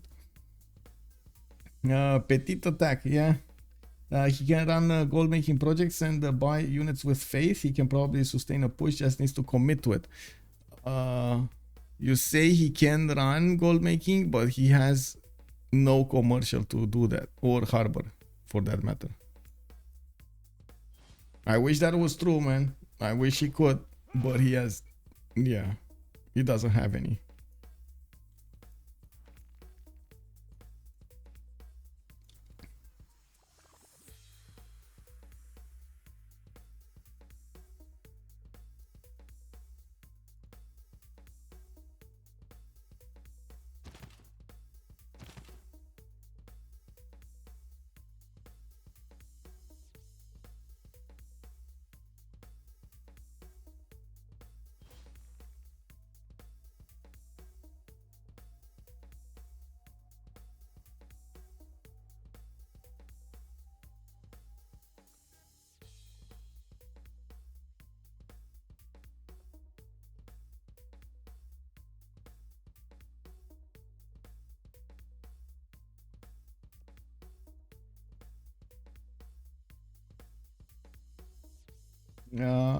Wait.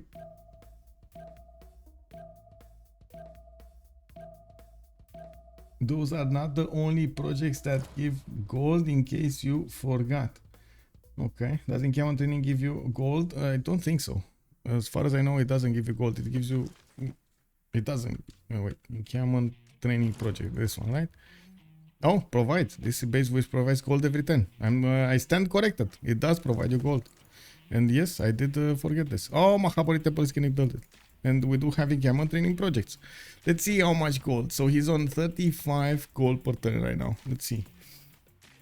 Last chance a helicopter push to England, but I'm worried about it. I don't think these helicopters are going to go to England, to be honest. I think they're going to kill Egypt. IRC vanilla, it does. Okay, yeah, it does. It does here also, it seems.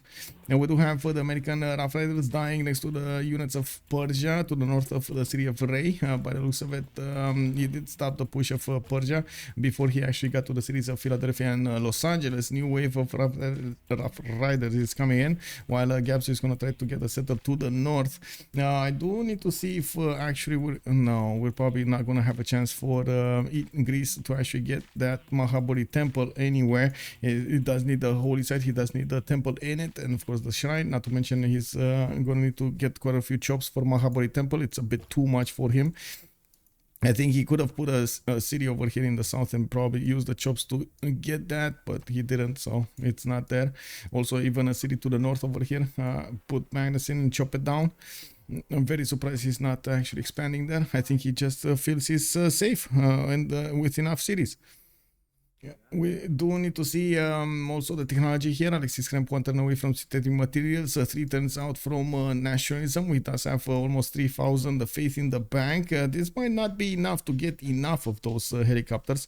We do need to see if Pipo is going to manage to defend them, and at the same time, we're going to need to see how fast Arabia over here is going to get these general points, even though, again, I don't think the general will actually be that important here. It's still good. He needs any extra damage that he can get to attack into Egypt. But yeah, it is what it is.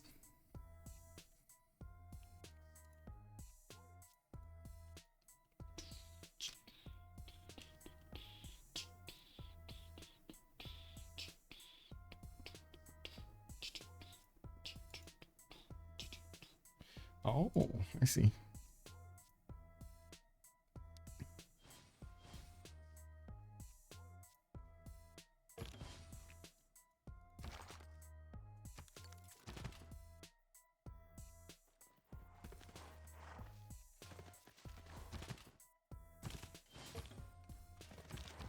Okay. At the moment, these tanks basically die against the cuirassiers. Can people get to his own tanks? That's something that I didn't see. He's actually going for sailing here in urbanization. I can't believe he actually didn't get sailing till now. We do have him getting multiple military academies throughout his territory. The story is on the 3 turns combustion. Alexis Krempp did just finish the helicopters, and he's buying quite a few of them. Looking at the damage counters, the cuirassiers are better, stronger, but not faster than the helicopters. Is this a last-ditch effort from BlackPitre to actually get this going? Are they putting all of the regs into Alexis Krempp to actually get this going? It looks like Alexis Krempp still is losing minus 58 gold per turn, even though he does have 2 encampment training projects working here. And I do see he's getting his barracks in the city of Medina. He did buy 3 of these helicopters, and we do have 4 helicopters. Okay. Still 1,000 faith available for him. He's in theocracy. Okay. dISTORIA cannot scale anymore. Nawyk did manage to get to 240 size. Mikado cannot scale anymore. Does look like he was pressured so much from Egypt that he can't actually do a lot more stats here. He's trying to get a wave of calves and will probably supplement the defenses on the west side. We do need to see on Greece over here if he's actually going to get his... well, first of all, yes, Diplo. It's on the table. He only has 2 encampments from what I do see, so not a lot of 3 encampments, actually 1, 2, 3, and he did manage to get barracks in, but not in all of them, the military academies or the armories.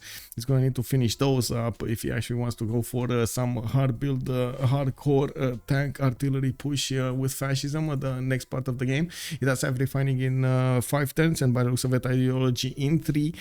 He does have the production necessary. It's a bit of a problem with the actual buildings in his encampments and the encampment count.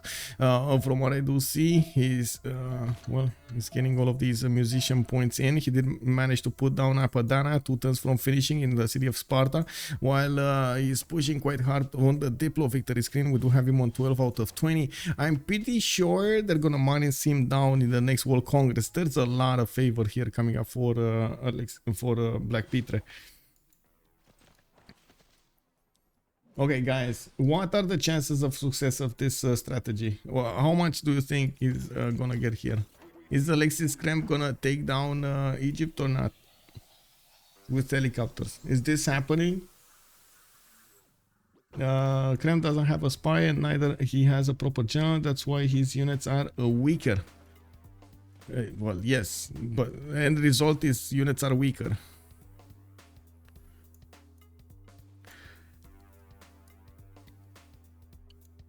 Oh, wait, helicopters going east? Wait, are they actually trying to get to America's territory? I guess, wait, are they going just for the pillage? Just for the disturbance of the peace over here in the lands of America? I do see all of them getting clumped up in Aden. I guess there is a way for him to get here, and it looks like Gabzou is getting a settler to the southwest. Where's he going with this one? He can pass through the water and try to go to the south of China, though, to try to get... wait. No. Why is he doing this? Where is he going? Trying to get to Egypt? Okay, interesting. He's spy in America too. Yeah, he does have a level of spy. Here, gaining sources. He's trying to get that to a level 2. I don't see multiple Rough Riders. And looking at the damage counters, let's see. America. Okay, Rough Riders are not as strong. I think America should actually get to nationalism at some point. Did he? Yeah, he did get to nationalism. It's just a matter of unit count. With the core Rough Riders, he should be able to withstand the damage of the helicopters. He does also have a general for these Rough Riders. It's just deployed on the east, if I remember correctly. Where is Amina? Amina in the south. What is she doing over here? Oh my god, what is he doing? I'm sorry. I don't know. I'm sorry, the name does feel like it's different. Anyway, it is what it is. Looks like the Rough Riders are still trying to punish Persia. Oh man, this is a mixed bag of unfortunate attacks that happened through this game, I gotta say.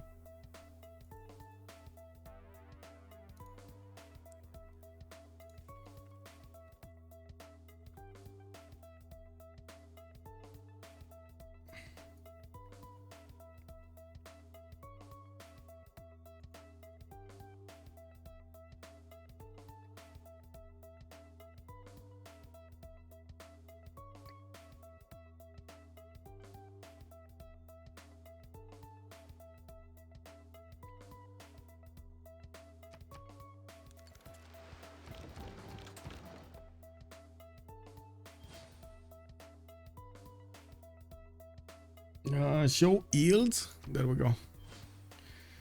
Flying toilet. Where have you been, man? Spoon also. Spy is America. Okay, kill America from 3 angles, I guess. Do you think? I mean, I'm pretty sure Persia cannot push through the east side of America. I do see America is getting a few units on the west side, so he might actually spot these helicopters before they actually get to the cities of Baltimore. These are steel wall cities, so these helicopters will probably not get to push through them. We will probably see them getting a lot of pillages though. Also, one more coffee. Oh my god, yes, you read my mind, man, with that name. One more. I need another coffee. Can Alexis send helicopters to England?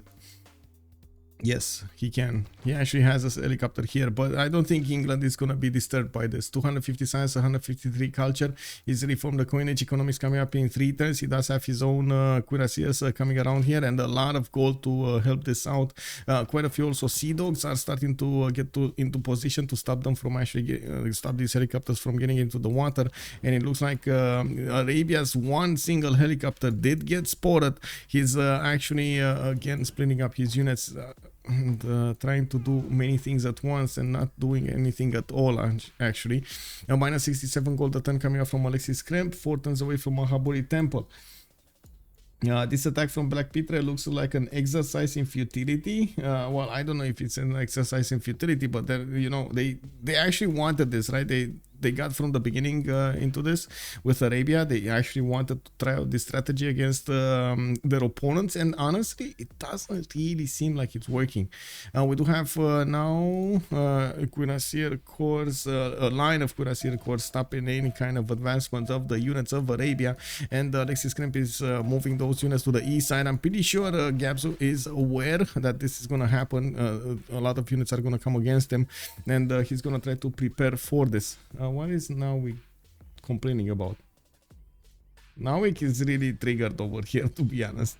Probably losing units or something to last moves, and he's getting really triggered. He's losing units to last moves. Cyrus and Pericles were actually involved in the historical Greek and Persian wars. Yes, oh my god, he might actually lose a city. I don't think he's gonna lose a city. That city is gonna survive. The Rough Rider Corps does have a promotion, but the walls are going up in 2, so if he doesn't hit it next turn, there's no way that city is gonna go down. It's gonna heal anyway. It's fine. Level 2 spy coming up in Mashhad from Greece, and by the looks of it, he's still acquiring archaeologists right in the face of these immortals. Look, man, at this archaeologist. It is so courageous. We do have him building up his armory count, and I do see he's getting Potala Palace in 3. I do have to mention that even if he's not actually going to get the Diplo victory over here, the fact that he's defending it, it's still good. They're keeping away a possible victory condition from his opponents. We do have Steel Walls coming up in 2 turns, Cold War in 5, and I do see Apology getting a few quadremes. I mean, he could actually push through Haraiva with how to say one frigate fleet. I don't think he should buy them, but yeah, he's getting there. Looks like Hagmatana's wall did get taken down. There's a musket army fighting off the Persian units, and by the looks of it, the city of Hagmatana will be taken down by this petite attack. We do have the musket army with the cuirassier corps, also the bombard corps over here helping out deal the damage against the city's walls. The parking shot corps can't do anything against the musket army. The musket army can actually upgrade into a line infantry if he's gonna get back into his borders, but I'm pretty sure he's not gonna do that. Now we do need to see if he's gonna get the next wave of units. Apology is in monarchy still, and that's actually quite a bit surprising. He was very close to getting fascism. Oh, he didn't open it up. He actually is going Cold War over here. Okay, well, he does have an ally with a decent amount of how to say wonders that he can play these rock bands in. I'm pretty sure he doesn't have faith generation to actually get those rock bands, but he can get one, maybe two. One or maybe two, you know, that might be enough. If only he would have built that holy side, man. But I think this is gonna be just fascism all out tank push against somebody. Cuirassier army is coming up from Corinth, where he did finish his military academy. We're gonna see the other cities within Camels get those military academies as well. He does benefit from a decent amount of production, and Hagmatana is going down. It went down. Apology went in. The Persian units went out. I do see Sharikum is getting the walls up. Looks like America. Wait, did he actually... Wait, didn't Persia get this city? Did America liberate it, or did Persia liberate it? Like liberated, I'm sorry. You know what I mean. I think they did. Score. Yeah, they did. dISTORIA 410. Yeah, he did. He did. He got the points. Very important to get the Diplo points over here. Get that Diplo defended. Okay, no more things happening here. Looks like the Arabian helicopters are going southeast directly to New Orleans, where there is a Rough Rider actually coming up soon. There aren't any units actually defending the city of New Orleans, and those helicopters are just gonna have free reign on the mines. They're gonna be so happy. Whenever, honestly, whenever I have this image and I have to say something like, you know, like there's gonna be a run on that mine, or there's gonna be like a lot of units going around, you know what I imagine in my mind, and I make myself laugh? You know those pictures with a lot of rabbits running around? That picture. Yeah, let me see. Rabbit invasion. Let me see if I can find it so you can see it too. You wanna see it too? Meme. See.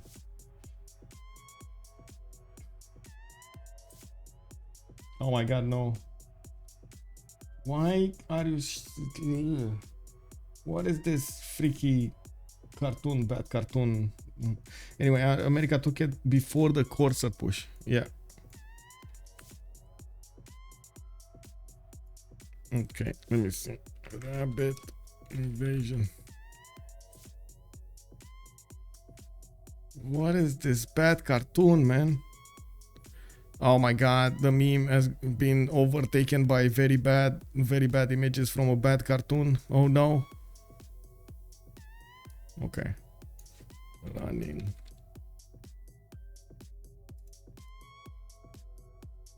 Okay, this one. Oh no.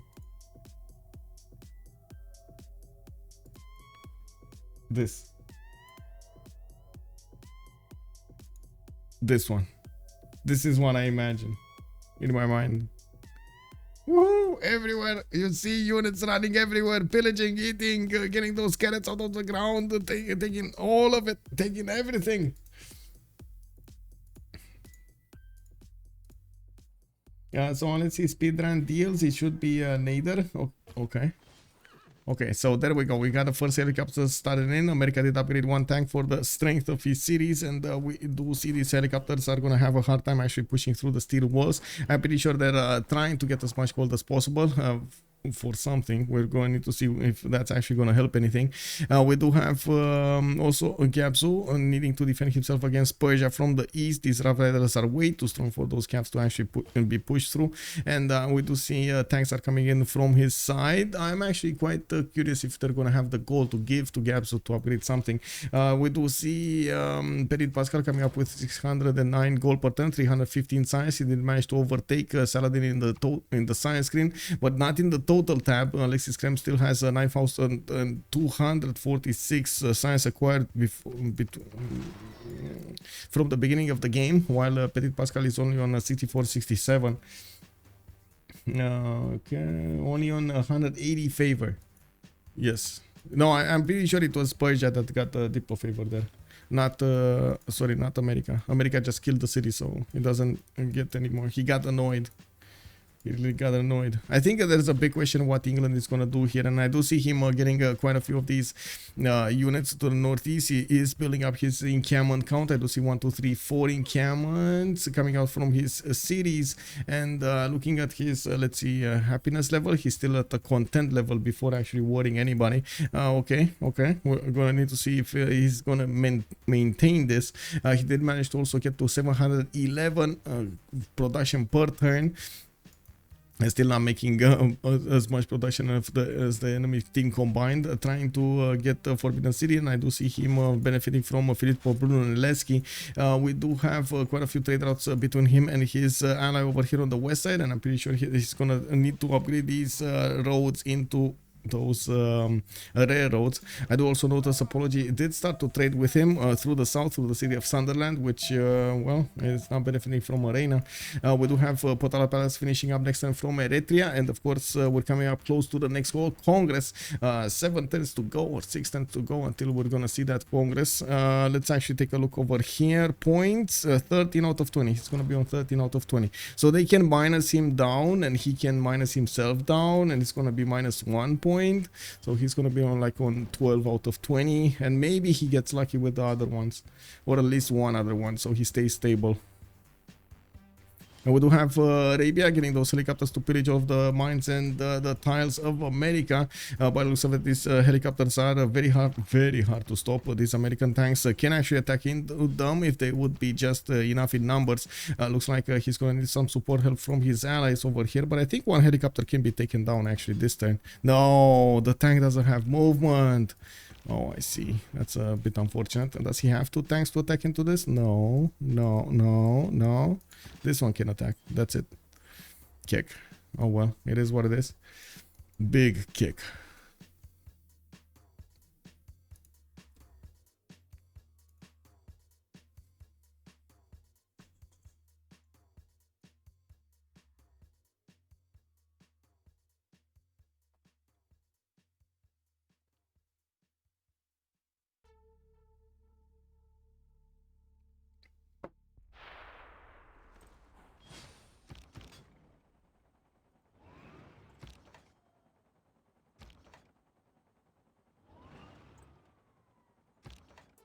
Yeah, I think this attack of Arabia is gonna stop. I think the biggest question is what is he gonna do against Egypt? Because Egypt is coming through, and you gotta handle the people now, man. Well, Alexis Krempp, is he gonna handle the people? Okay, I'm gonna ask this. This guys, we need the poll here. We need the poll. Is Alexis gonna handle the people? Yes, no, actually no, let's put it like yay, nay, or kick W. Let's go, guys. 5 minutes. You actually have a few turns to say this. What do you think? Is Alexis Krempp, Arabia, gonna handle the people over here that's coming against him from the southeast? We do have artillery corps also with this army, military engineers, so it looks like Pipo is quite prepared for a long war against Arabia, not just something that he's going to poke against his opponent and that's it. Arabia does have 277 faith in the bank with 300 per turn. He can buy out a few units, and we do have Gabzou actually holding on these units. He's going to take down the first helicopter here, and he's going to move on forward towards the other one. So we do have also Alexis Krempp with internal on the American units, and he can do quite a bit of damage against the Cavs, not that much against the tanks though. Is focusing on taking as many mines as possible so he can rip the gold out of this territory. MVP Pipo at it again, but in fairness Alexis can played it different, okay, or played it wrong also was a fact. America got 2 tanks first.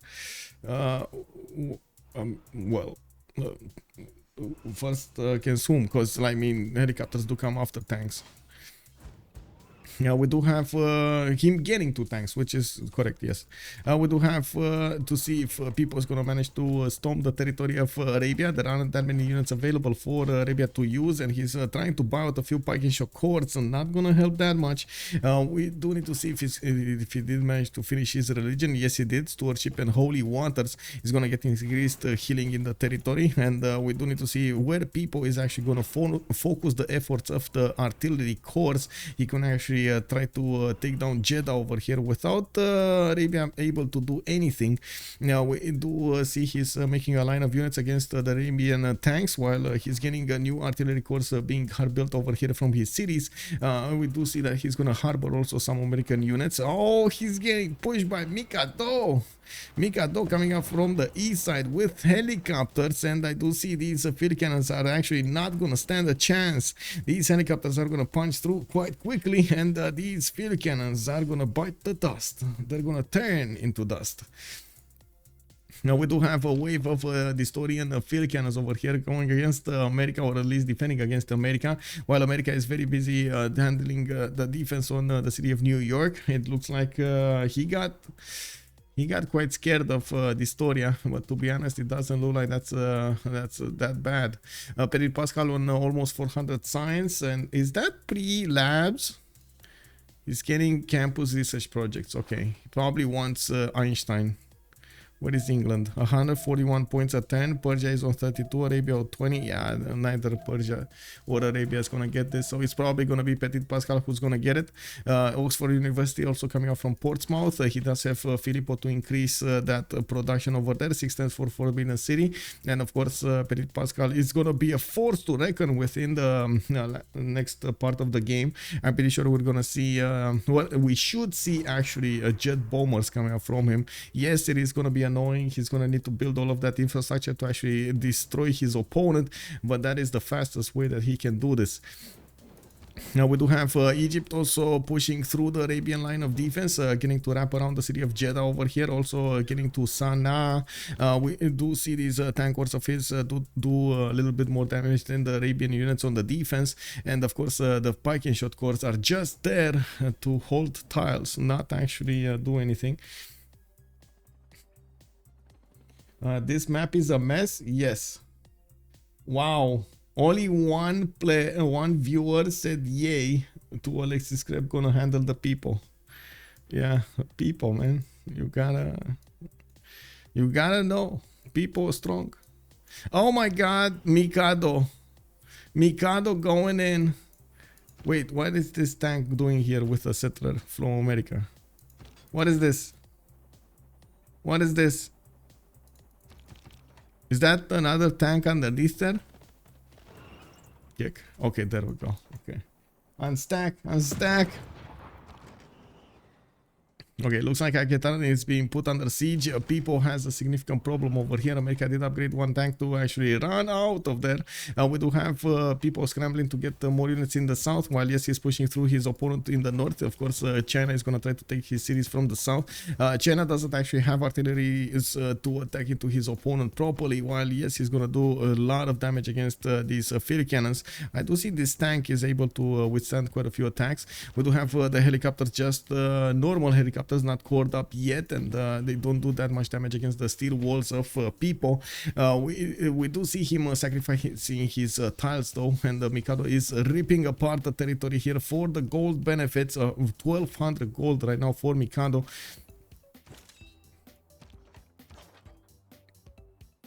Napoleon Bonaparte is also a general available for people to use against Arabia, and it looks like there's an apostle over there for some reason from Arabia. Gentlemen, put on the British national anthem. I think they will stomp everybody. Yeah, they're gonna do it. They're gonna invade. They're preparing, man. They actually just sat over there in the shadows, you know, masking their efforts, not actually doing anything against anybody, trying to be behind other allies and so on. And then, bam! They're gonna come out of the shadows like a cobra. One turning research labs. He did manage to get enough points, or almost the amount of points to actually recruit Albert Einstein. He just needs 3.5 more points to actually recruit the scientist, and he's gonna get a +4 science for those research labs. Very important. He's gonna jump up in the science screen considerably, and we do need to see if he's gonna go space. And to be honest, there's really like nothing they can do about it if he goes space. Is it space? I see flight, jet bombers, space. He can do whatever he wants. I don't think he has a flat tile for a spaceport in the capital at least. What's his production in the capital? 104 points. Okay, not that big. And this is 106. Okay, I mean, sure. English stealth bombers go brrr. Yeah, they will go brrr. Okay, we do have Gabzou managing to take care of the Arabian menace over here, push back those Arabian units. Now the Arabian units are gonna go towards Pipo, and it looks like Arabia is out for blood. He wants to take away some of the tiles of his opponent, while Mikado is going strong at it. We're going to need to see if these artilleries are coming out, and Nawyk is saying GG. Oh my god, they did it throughout the ages. People broke their minds. Ptitpascal transformed himself into Grand Pascal over there with England, and they did it. They managed to tie BlackPitre. BlackPitre in the first game got a significant victory. They dominated TVMT. Now TVMT rose up to the challenge and dominated BlackPitre. Unbelievable. Whoa. What a game on the Highlands map. So much action on the Highlands map. Unbelievable. Yes, GG. I think Pipo needs a break. I think, honestly, I think right now Pipo needs a break. Like, pretty sure he needs a break. He's like, you know, guys, I need to go and take some fresh air. Oh, one second. We're gonna hear them in a second over here. Give me a second. Okay. Bonsoir. Man, they couldn't handle the people. I'm sorry, man. They couldn't handle the people. Maintenant, il veut Pipo, il veut Gabzou tout. Yeah, Gabzou. Yeah, I mean, to be honest, Gabzou, you could have taken so many more cities, man. You just, for some reason, you wanted to attack into the strongest part of your opponent. With Victor and everything. Yeah. I was very surprised about the choice of the double purchase, and I would really want to ask them a few questions about that. It didn't seem like it shined this much this time. Hello, Gigi. Hello. Gigi sing. Very nice game. Thanks. Thank you. Oh, allô les copains. Hello, Mikado. Allô. Salut Mikado. Non, c'était marrant, on a bien rigolé. Non. Man, if there was somebody. Désolé Nawyk. Mais c'est de la merde cette map, on se fait trop chier, c'est trop de la merde.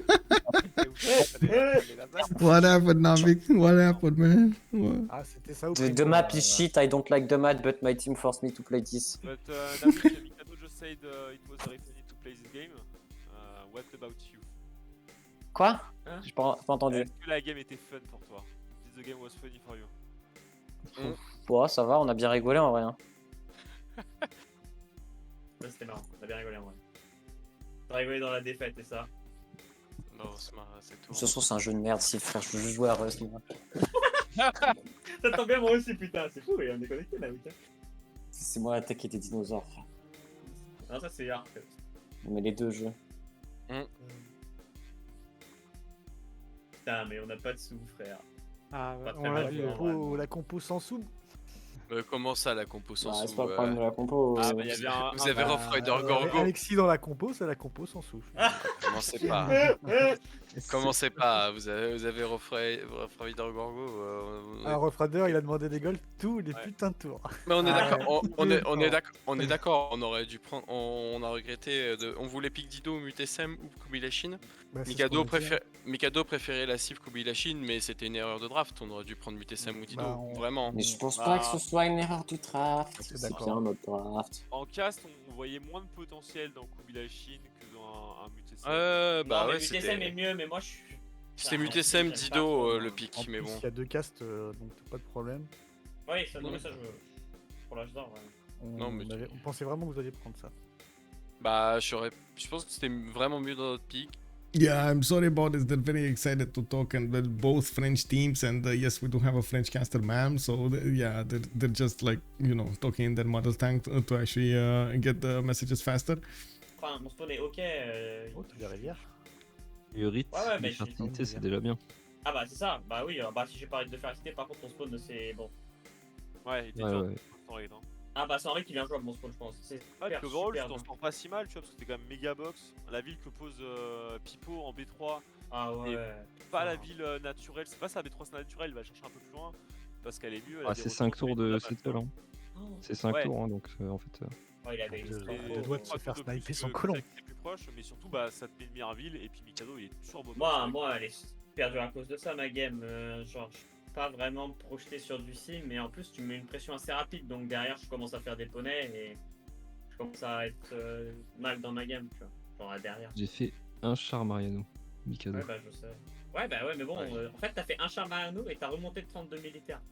Je fais 3 poneys quoi, ça va pas non plus détruire ma game, mais bon. Puis c'était là pour les coursiers, hein. Il aurait fallu que je les fasse un autre moment de toute façon. Donc, bon. Ouais, c'est vrai, c'est vrai. Donc au final, bon. C'est vrai qu'il y aurait eu une CS à prendre, ça aurait été mieux, tu vois, mais bon. Il n'y avait pas. Il n'y avait pas, je sais pas. Non, je sais pas ce que je peux faire. Ouais, sûrement Ah, mieux nous, à on faire, a mais- Artec philo politique dans Ah, la bah, game. moi aussi, ça. Ah, va. ouais. Oh, C'est moi qui l'ai hardtech. Ouais, bah, stylé. Du coup, Ah, j'avais du café en early, mais c'est comme si j'avais pas de café. Pas de café, ouais. I do want to ask you, dISTORIA, why didn't you settle more cities over there? Because I wanted to go tall and try to send units to both Gorgo and Rus Rider, so my friend Nawyk could team, but we had no gold and no strategic, so I couldn't. Okay. So also we had to answer to a lot of units from them because they had way more gold than us. So Yeah. we had to use gold defensively, and the defense had been created with the PHs and play from Ptolmeic and Rough-Rider. I mean, we spent so much production because we did not have gold, and that is probably because maybe a bit from the position, but also maybe Mikado could. And earlier, I don't know. Its tempo was really sad, and he had got pushed early. I think Les we gars, je vous should laisse, have. passez une bonne soirée, j'ai tout le monde, bye bye. Yeah, I bonsoir. think we should have remap.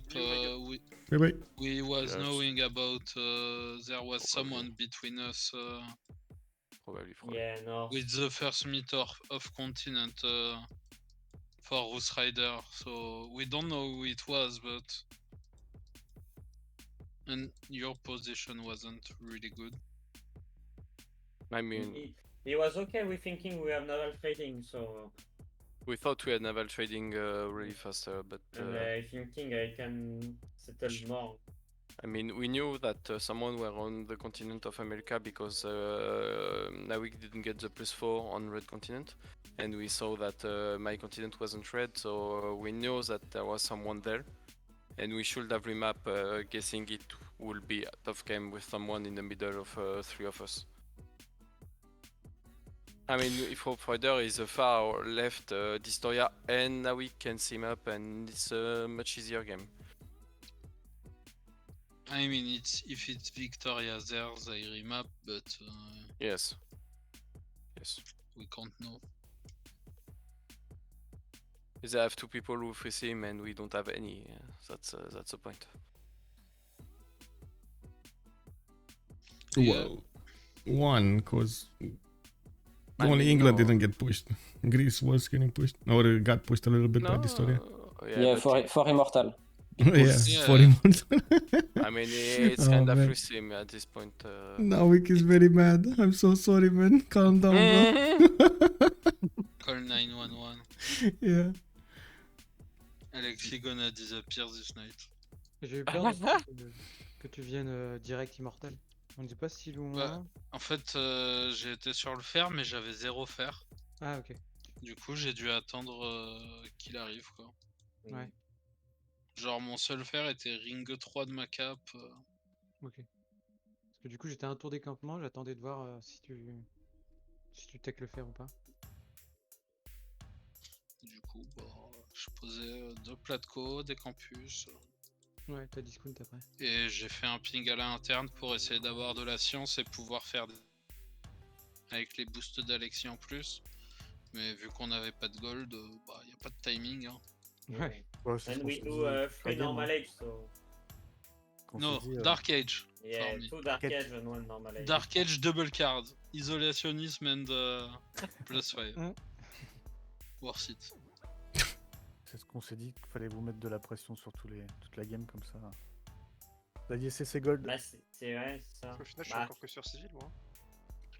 Je suis sur 5. ah, alors moi je suis sur 7, mais il y en a 2, elles comptent pas. Enfin, Elles sont juste là pour le bientôt setup de 6. trade. Hein. Moi, à un moment, j'étais sur 10 et j'en ai perdu 2. Ah, bientôt 6. Moi à la fin j'ai 3000 gold, c'est tout moi. Eh ouais. Non, j'ai des avions là qui arrivent pour les B-Ships, c'est fine. En vrai, on ouais. t'aurait. Ça défend Quoi pas. on lui Non, aurait- mais c'est on vrai, lui hein, aurait- là j'ai 3 avions le prochain tour. Mais Ouais, ça mais ça sert à rien défend quand pas t'as à des terme. chips. Bah, Je il mets bloque devant les les cases. villes quoi, genre tu peux pas passer. Ah, Moi aussi, je fais des avions. Oh, Non, mais toi t'as Ouais, late mon gars. Bah, je suis à Indus là. Ouais, frère, moi mec, pendant combien longtemps on se demandait qu'est-ce que à part t'étais en sa train de cap, foutre. Parce Ah ouais, qu'on le comprenait vrai pas, problème, il y avait c'était pas de juste pétrole, Ptitpascal. pas d'Indus. Ouais, mais c'est qu'on peut jamais rien lui faire, Ouais. Ptitpascal. Ah, Papy, bah, il, c'est a pour ça mis qu'on il a mis une unité par case, ce bâtard. Bah on sait, on a vu. J'ai même Ah, le mis truc c'est mes qu'on amis va pouvoir se fit en gold sur Gabz et sur l'Egypte. Mais bon, ça sert à rien, genre. On a fait. Mais t'as pas encore tes aérodromes, Nawyk là. Si, une externe, j'en ai 2. En fait, puis moi Ah. j'ai 3000 gold. et C'est je que peux après encore- t'achètes les avions. Bah oui, Bah, Ouais, ils ont je- 3000 gold chacun. j'ai 3000 gold, on a plein de sous, on est en train de tous vous piller. Donc pour le coup, on lui rachète des avions, ça y a pas de sous. Ouais. C'est le seul moment de la game où on a des golds, c'est le tour du CC. Voilà, il faut le dire les termes, c'est le seul tour où on a des golds, c'est le tour du CC. Qu'est-ce que c'est bien nickel. Kaboul. Parce que moi j'en ai encore un peu. C'est plus, hein. dommage, je pense si on est sur une map plus frissime. Non, c'est ça. Bah, Moi, je mais me le suis problème, trop c'est fait qu'ils ont que 2 je joueurs fais. qui peuvent virer le NO 4 en fait. Ouais, c'est On là le a... Moi j'ai un peu problème. grid et du coup, Gabzou, ouais, il me. Il n'y a pas que ça, c'est surtout que nous, avec nos perses, on a un très haut potentiel de sim, tu vois, et on a aussi un très haut potentiel d'IRL. Mais les mecs sont pas assez proches pour go full IRL, et ils sont trop proches quand même pour qu'on sim. Bon, après, j'ai pas fait une bonne game, mais mon problème, c'est qu'il faut que j'arrête de jouer son ancestral, je sais pas, je merde en fait. Okay, I'm gonna stop it there because I'm pretty sure they just wanna talk about and bounce ideas over there in French. Thank you so much for everything on this stream. I do hope we're gonna see each other tomorrow, 1300 GMT. We're gonna have a game between GBL and Not Hyena. We're gonna co-cast with Kacheka, and we're gonna need to see what the boys are gonna do there. Have a good evening, everybody, and I do hope if you're coming up from YouTube, you're gonna throw this a thumbs up, and I do hope you're also gonna join me on the live stream on twitch.tv/OnSpotTV. Bonsoir, monsieur, Josie06. Bonsoir, actually, I think. Have a good evening, Heinik Dave, and thank you so much for joining us tonight. I also want to point out, if you want to take a look at my schedule, you can find it out quite easily over here in my server. You can join with exclamation mark Discord on Twitch, or looking at the Discord. Looking at the YouTube description of the video, you can actually take a look at 2 channels, OnSpotTV streams, which is always going to handle the next stream I'm going to be on, and then upcoming games for my schedule during the week. Thank you so much, everybody, and let's see each other in the next one. Have a good evening, and bye.